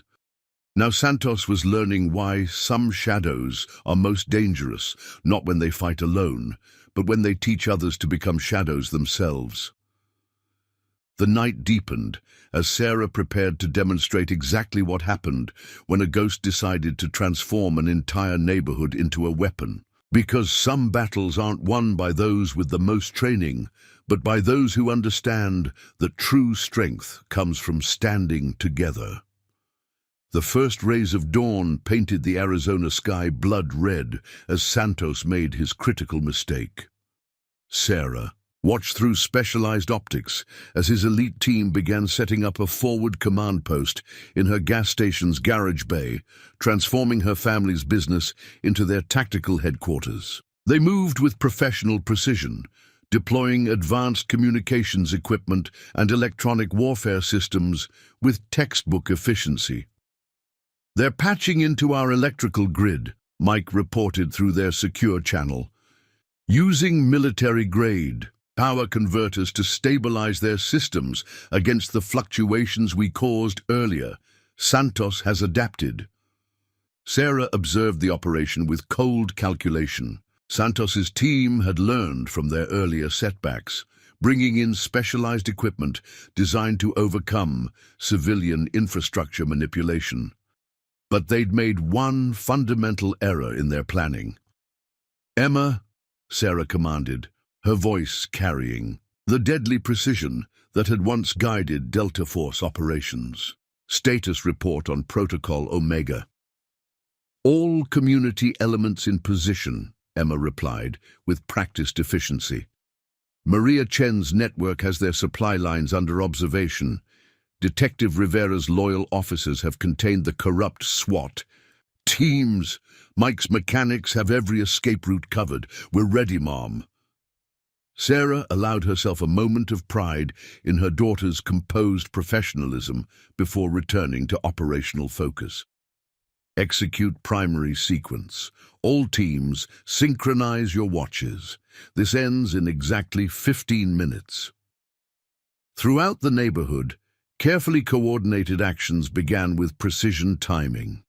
Years of preparation disguised as ordinary business, operations transformed into a sophisticated tactical response. Every modification Sarah had made to her station's infrastructure, every security system she'd installed, every piece of equipment she'd carefully positioned, all of it had been leading to this moment.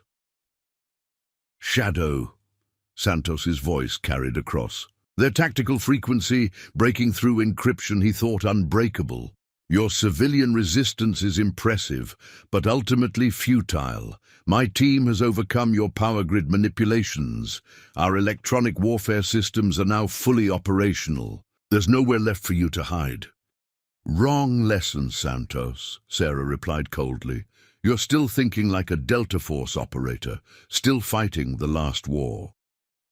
Because Sarah Mitchell hadn't spent 17 years running a gas station just to maintain her military capabilities. She'd evolved, learning that sometimes the most effective weapon isn't tactical superiority, but strategic preparation. "Mom," Emma's voice carried controlled urgency. "Santos's team is accessing our fuel control systems. They're trying to take control of the station's infrastructure." "Let them," Sarah commanded, watching through security feeds as Santos's operators connected their sophisticated equipment to systems she'd spent years preparing for exactly this scenario. "They're right where we want them." Detective Rivera's voice cut through their tactical network.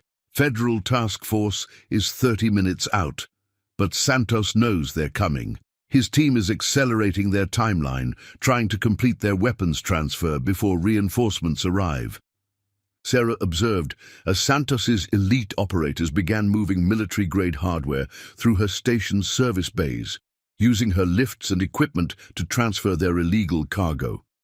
Each team moved with the coordinated efficiency that marked the highest levels of special operations training, but they'd forgotten the most important rule of tactical operations: never trust infrastructure you haven't personally secured. "All teams in position," Mike reported. "Every piece of equipment they're using has been modified exactly to your specifications. years of maintenance work, all leading to this moment. Execute Protocol Sigma, Sarah commanded. Throughout the station, carefully prepared systems activated simultaneously. Fuel pumps Santos's team had secured began dispensing at precisely calculated pressures. Ventilation systems they thought they controlled started circulating air in carefully planned patterns. Electronic equipment they'd connected to Sarah's power grid received exactly the voltage signatures she'd designed. "Something's wrong," one of Santos's operators reported, professional composure cracking. "Our equipment readings don't match. These power signatures are impossible." "Because you're not reading my systems," Sarah broadcast across all frequencies. "You're reading what I want you to read. Every piece of equipment you're using, every system you think you've secured, they're all part of a trap 17 years in the making." Santos's voice carried the first hints of real concern. "You've been planning this since you bought the new station. Everything we're using is exactly where I've spent years preparing it to be," Sarah confirmed coldly. "You taught me well in Delta Force, Santos. Sometimes the best weapon isn't the most sophisticated one. It's the one your enemy never sees coming." Throughout the neighborhood, Sarah's prepared network executed with precise coordination. Maria Chen's security cameras provided real-time targeting data. Mike's mechanics activated carefully modified equipment. Emma's civilian observers reported enemy positions with practiced efficiency. "You can't win this, Shadow," Santos called out, but uncertainty had crept into his voice. "My team has you surrounded. Our technology is useless," Sarah cut him off, "because you're fighting the operator I used to be, not the protector I've become. Look around you, Santos. You're not surrounded by tactical positions. You're standing in the middle of a weapon 17 years in the making." Because Sarah Mitchell hadn't earned her reputation in Delta Force by being the most lethal operator. She'd earned it by understanding that true tactical superiority comes from turning an enemy's assumptions against them. "Final warning, Santos," she broadcast across all frequencies. "Surrender your team, or learn why the most dangerous predator isn't the one with the best weapons. It's the one who spent 17 years preparing the battlefield." The dawn light strengthened as Sarah prepared to demonstrate exactly what happened when a ghost decided to turn her entire life's work into a weapon. Because some battles aren't won by superior firepower or advanced technology. They're won by those who understand that patience and preparation are the deadliest weapons of all. The morning sun cast harsh shadows across Sarah's gas station as she initiated her counter-offensive. Every system Santos's team had accessed, every piece of equipment they'd connected to, every tactical position they'd established, all of it was about to become part of their undoing. "All teams execute Protocol Lambda," she commanded through their secure channel. Throughout the station, carefully prepared systems activated in precise sequence. Fuel pumps began cycling at calculated pressures, creating specific vapor concentrations in the air.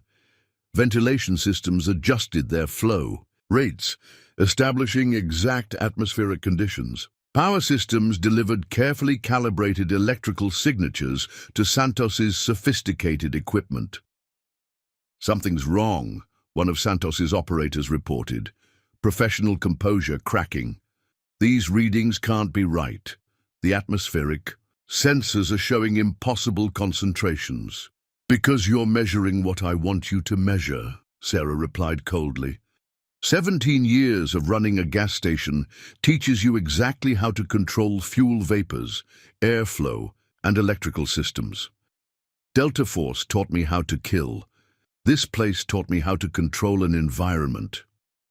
Emma's voice carried quiet pride.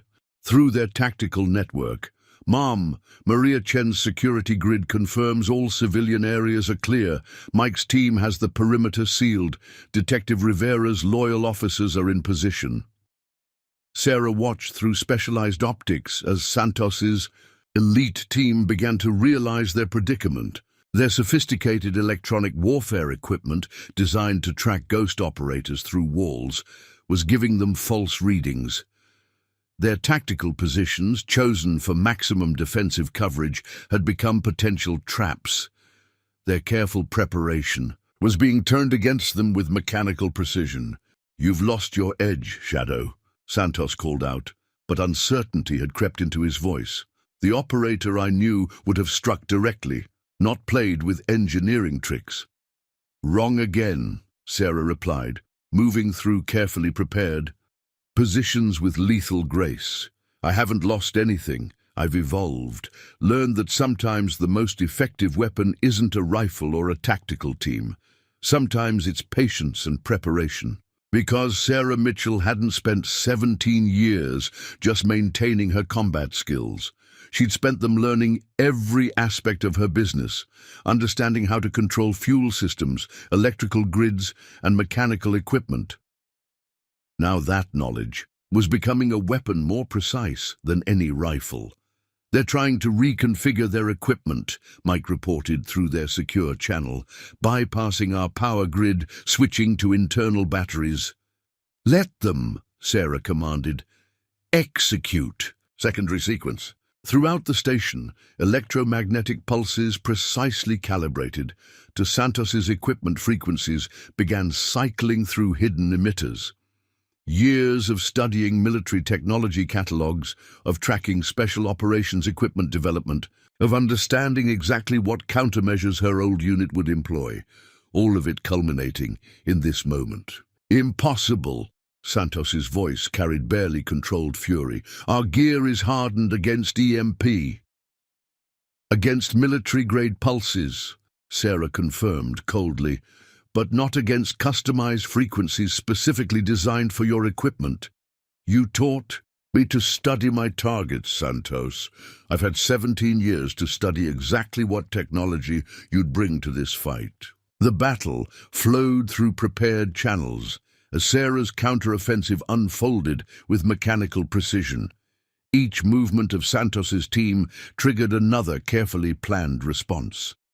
Every attempt to regain tactical advantage led them deeper into prepared kill zones.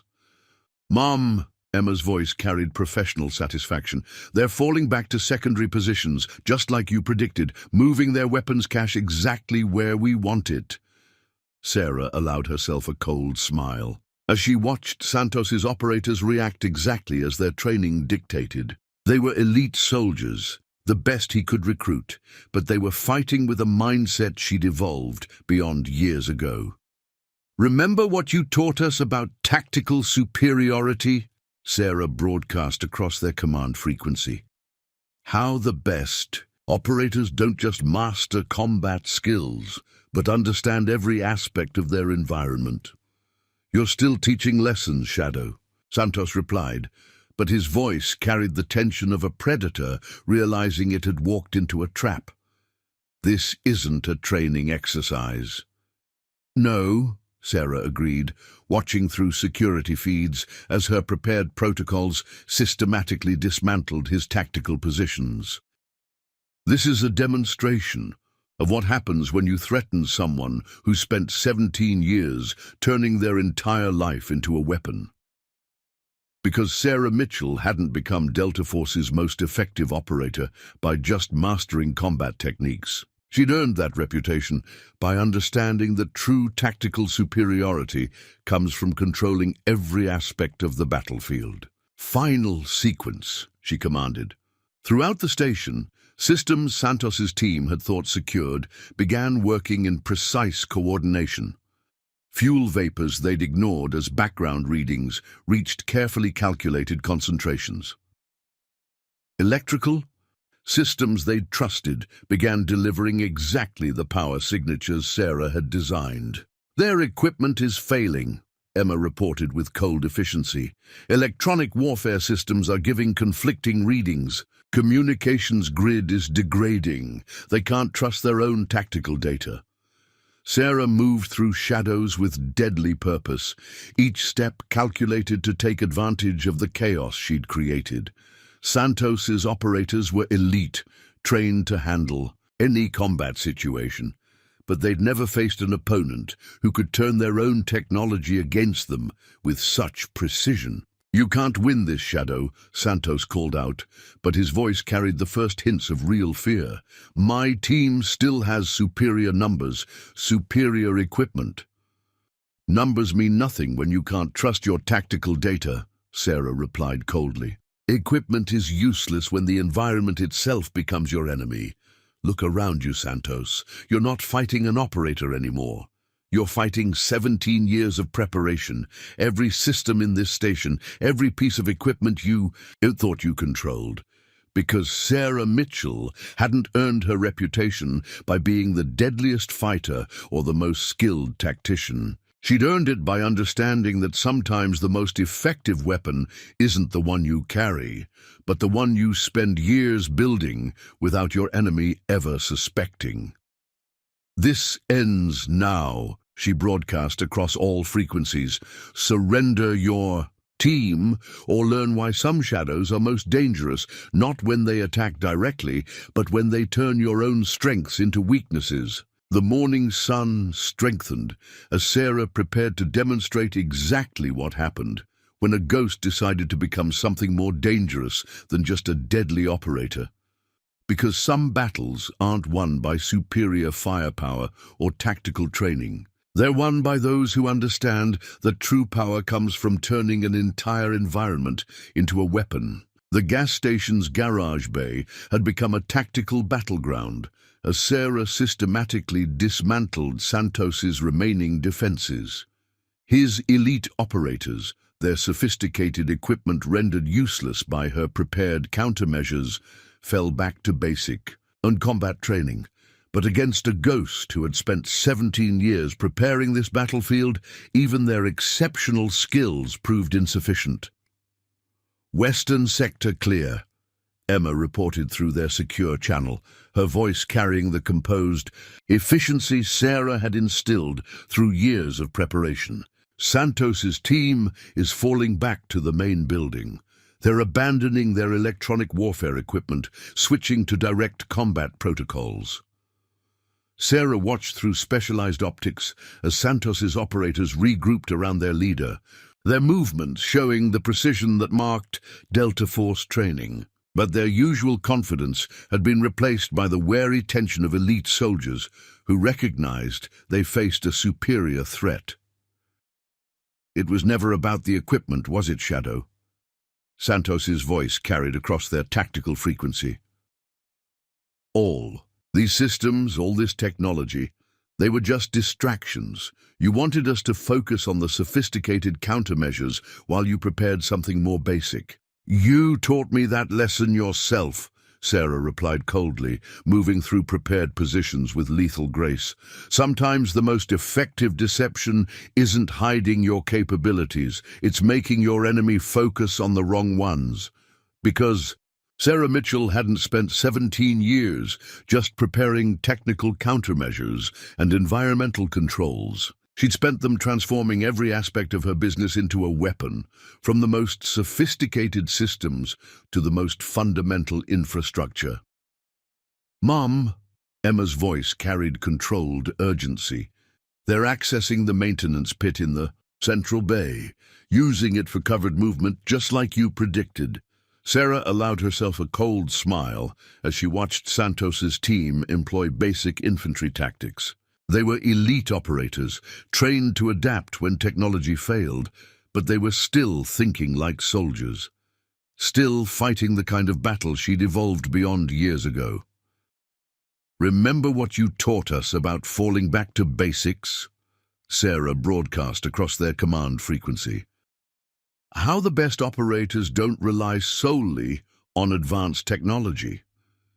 "Still giving lectures, Shadow?" Santos replied, but his voice carried the tension of a predator realizing it had walked into a deeper trap. "Your teaching days ended when you betrayed Delta Force." "Wrong again," Sarah confirmed, watching through security feeds as his team moved exactly where she wanted them. "I never stopped teaching, I just found better students." People who understand that sometimes the most powerful weapon isn't the most obvious one. Throughout the station, Sarah's prepared network continued its coordinated action. Maria Chen's security cameras tracked enemy movements with precision. Mike's mechanics maintained their coverage of escape routes. Emma's civilian observers reported tactical changes with practiced efficiency. "They're in position," Emma reported coldly. "Central Bay fully occupied, all primary targets within the designated zone." Sarah keyed her tactical frequency. "Last chance, Santos. Surrender your team, or find out why some lessons can only be taught through demonstration." "You've lost your killing edge, Shadow," Santos called back, but uncertainty had crept into his voice. "The operator I knew wouldn't hesitate to eliminate threats." "You still don't understand," Sarah replied, moving into her final position. "With deadly purpose. I haven't lost anything. I've gained something you never could, the wisdom to know that sometimes the most effective victory isn't destroying your enemy. It's making them defeat themselves." Because Sarah Mitchell hadn't earned her reputation in Delta Force by being the most lethal operator. She'd earned it by understanding that true tactical superiority comes from making your enemy's strengths work against them. "Execute Protocol Omega," she commanded. Throughout the Central Bay, systems activated in precise sequence. The maintenance pit Santos's team had used for cover began filling with a specialized riot control agent Sarah had spent years modifying. Ventilation systems they'd ignored as background infrastructure started cycling the air in carefully planned patterns. Every aspect of the environment they thought was just part of a simple garage became an element of their containment. "Impossible!" Santos gasped as his operators began succumbing to the effects. "This chemical compound, it's not standard riot control formula." "Because it's not standard anything," Sarah confirmed coldly. 17 years of studying chemical properties, of understanding how to modify standard agents, of preparing countermeasures that even Delta Force training can't overcome. You taught me to be thorough, Santos. I learned that lesson well. She moved through the affected zone, wearing protection specifically designed for her modified compound, systematically securing Santos's incapacitated operators. Each one was neutralized with precise efficiency, their elite training rendered useless by preparation they'd never suspected. "You could have killed us all," Santos managed, as the compound took effect. "The old Shadow would have." "The old Shadow died the day you killed my husband," Sarah replied, securing his restraints with mechanical precision.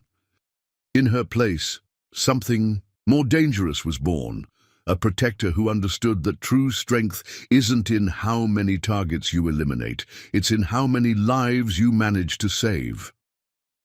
Because Sarah Mitchell hadn't become Delta Force's most effective operator by having the highest kill count or the most lethal techniques. She'd earned that reputation by understanding that sometimes the most powerful weapon isn't the ability to take lives, but the wisdom to know when to spare them. "Federal Task Force is 5 minutes out," Detective Rivera reported through their tactical network. "All corrupt officers contained, all cartel leadership neutralized. It's over." Sarah watched as her years of preparation achieved exactly the outcome she'd designed. Santos's elite team neutralized without a single fatality, her community protected without unnecessary bloodshed, her daughter's future secured without compromising the values that made it worth protecting. "No," she replied, looking into Santos's eyes as consciousness faded from them. "It's not over. It's a lesson about why some shadows are most dangerous not when they kill without mercy, but when they choose to show it." The morning sun strengthened as Sarah prepared to demonstrate that sometimes the most important victory isn't defeating your enemy, but proving you've become something they can never understand. A ghost who learned that the greatest power isn't in taking life, but in preserving it. The federal tactical teams arrived to find a scene that defied their operational expectations. Instead of a chaotic battleground, they discovered a precisely controlled situation. Santos's elite operators lay securely restrained throughout Sarah's gas station, each one neutralized with professional efficiency. The sophisticated electronic warfare equipment they'd brought lay silent, rendered useless by countermeasures 17 years in the making. "Station perimeter secure," Emma reported through their tactical network, her voice carrying the composed precision that marked her mother's training. Maria Chen's security grid confirms all hostile elements are contained. Mike's team maintains coverage of all approach vectors. Sarah watched through security feeds as federal agents processed the scene, their expressions showing professional appreciation for the precision of her operation. Detective Rivera coordinated with the task force commander, explaining how a community had transformed itself into an effective defensive network. "Your daughter runs tactical operations like a veteran controller," the task force commander observed to Sarah, studying Emma's coordination of their civilian network. "And your people move with the kind of coordinated efficiency I usually only see in military units." "Because they've been training for years without knowing it," Sarah replied, watching her neighbors maintain their defensive positions with practiced discipline. Every security consultation, every safety meeting, every community preparation exercise, it was all building toward this moment. Throughout the neighborhood, Sarah's carefully prepared network continued its coordinated operation. Maria Chen's business association maintained their observation posts, tracking movement patterns they'd learned to recognize through years of subtle instruction. Mike's mechanics secured critical intersections with the precision that came from countless practice drills, disguised as routine traffic management. "Federal teams are processing the weapons cache," Rivera reported through their secure channel. "Military-grade hardware, advanced electronic warfare systems, specialized tactical gear, enough evidence to put Santos's entire organization away for decades." Sarah observed through specialized optics as federal agents documented Santos's sophisticated equipment. Each piece represented a different aspect of his attempt to overcome her defenses, and each had been systematically neutralized by preparation he'd never suspected. "You transformed an entire community into a defensive weapon," the task force commander noted with professional admiration. "Every business, every civilian, every piece of infrastructure, all working together with military precision. Because the strongest defense isn't sophisticated technology or elite operators," Sarah replied, watching her neighbors maintain their coordinated efforts. "It's people who understand exactly what they're protecting and have been prepared to protect it effectively." Emma's voice carried quiet pride through their tactical network. "Mom, Mr. Rodriguez's auto shop team is helping federal agents process Santos's vehicles. Mrs. Chen's security footage is providing perfect documentation of the entire operation. Even Coach Martinez has his veterans assisting with perimeter security. Because Sarah Mitchell hadn't spent 17 years just maintaining her own capabilities. She'd spent them building something far more powerful, a community that could defend itself, protect its own, and stand together against any threat." "You could have eliminated them all," Rivera observed privately, watching federal teams process Santos's incapacitated operators. "Your tactical position was perfect, your countermeasures absolute. The old shadow would have." "That's what Santos never understood," Sarah replied, surveying the neighborhood she'd spent years preparing.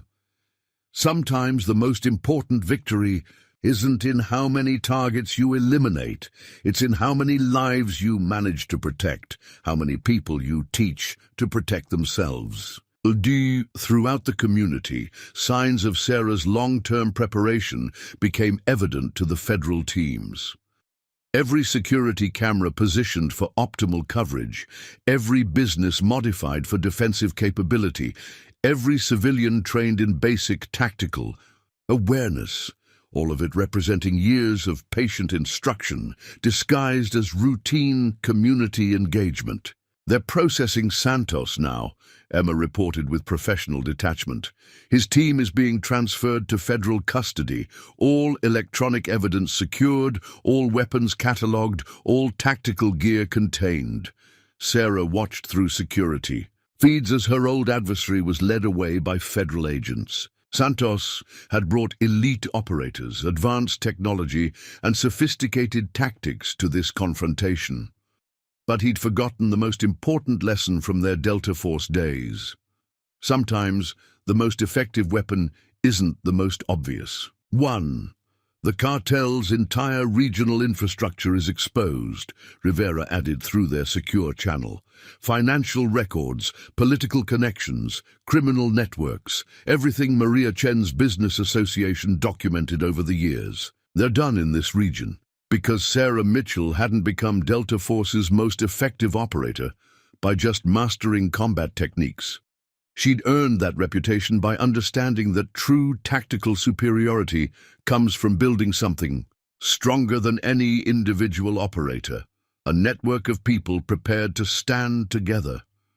Federal teams are completing their final sweep, Emma reported with quiet satisfaction. All hostile elements neutralized, all evidence secured, all civilian areas protected, just like you planned, Mom. Sarah allowed herself a moment of pride as she watched her community maintain its coordinated defensive efforts. Every person who'd ever attended her safety meetings, every business owner who'd implemented her security suggestions, every parent who'd absorbed her protective protocols, all of them had become part of something greater than themselves. This isn't just a tactical victory, she broadcast across their community network. This is a demonstration of what happens when people stand together, when a community decides that protecting their home is more important than fear. The morning sun strengthened as Sarah prepared to show that sometimes the most important triumph isn't in defeating your enemies, but in building something they can never truly threaten. A community that understands that true strength comes not from individual power, but from standing united against any threat that dares to test their resolve. A week after Santos's capture, Sarah stood behind her gas station's counter, watching the morning sun paint the Arizona desert in shades of gold. The scene appeared ordinary. Customers fueling their vehicles, Mike working in the garage bay, Maria Chen organizing deliveries across the street. But beneath this peaceful surface lay a profound transformation. "Coffee delivery for the tactical genius," Detective Rivera announced, placing 2 cups on the counter. "Thought you might need this after all the federal debriefings." Sarah accepted the coffee with a quiet smile, noting how her old habits remained. Even now, she automatically calculated sightlines, identified potential cover, maintained situational awareness. But these instincts no longer carried the weight of constant vigilance. They had become simply part of who she was, a protector who had chosen to step into the light. The task force finished processing Santos's equipment, Rivera reported, keeping her voice low despite the empty store. "They're fascinated by your countermeasures. Some of their technical specialists want to study how you modified standard riot control agents to overcome Delta Force training." "Let them study," Sarah replied, watching through the window as Emma helped a young mother with her car seat. Sometimes the best defense isn't keeping secrets. It's sharing knowledge that helps others protect themselves. Because Sarah Mitchell hadn't just defeated a tactical threat, she demonstrated something far more powerful, that sometimes the most effective weapon isn't in hiding what you can do, but in teaching others to stand strong together. "Mom," Emma called from outside, her voice carrying the composed efficiency that now seemed natural to her. Mr. Rodriguez's security system is giving those readings we discussed. Want me to walk him through the adjustments you designed? Sarah felt a surge of pride as she watched her daughter move through the community with confident purpose. Emma had absorbed far more than just tactical awareness from their years of disguised training. She'd learned the most important lesson, that true strength comes not from power over others, but from the ability to protect what matters most. The Federal Task Force offered me a consulting position, Emma mentioned later that evening. As they performed their nightly security check, they say my coordination of civilian tactical networks was unprecedented, that I have a natural gift for strategic operations. Sarah paused in their routine, studying her daughter's face in the security feeds. And what did you tell them? That I already had the best possible position, Emma replied with quiet certainty, helping you transform this station into something more than just a business, teaching our community that they don't have to be elite operators to protect what they love. They just have to be willing to stand together. Because Sarah Mitchell hadn't spent 17 years just preparing for a single confrontation.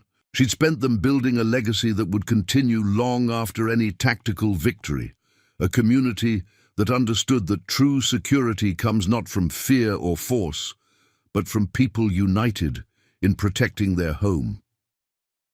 The cartel's regional operations are completely dismantled, Rivera reported during their weekly security briefing.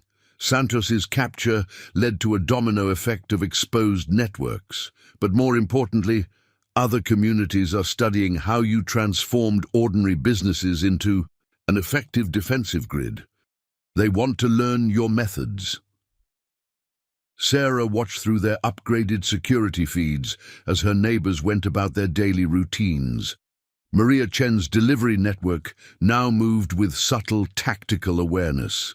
Mike's mechanics maintained their observation protocols as naturally as they maintained vehicles. Even the local teenagers had absorbed basic security consciousness, watching out for each other with practiced efficiency. "Let them learn," Sarah replied, noting how her gas station had become something far more significant than just a strategic position.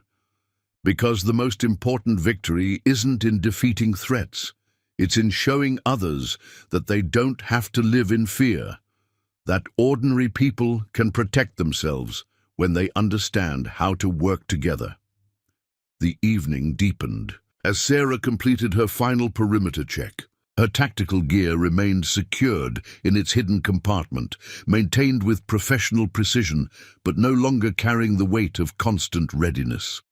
She had evolved beyond being just a ghost in the shadows.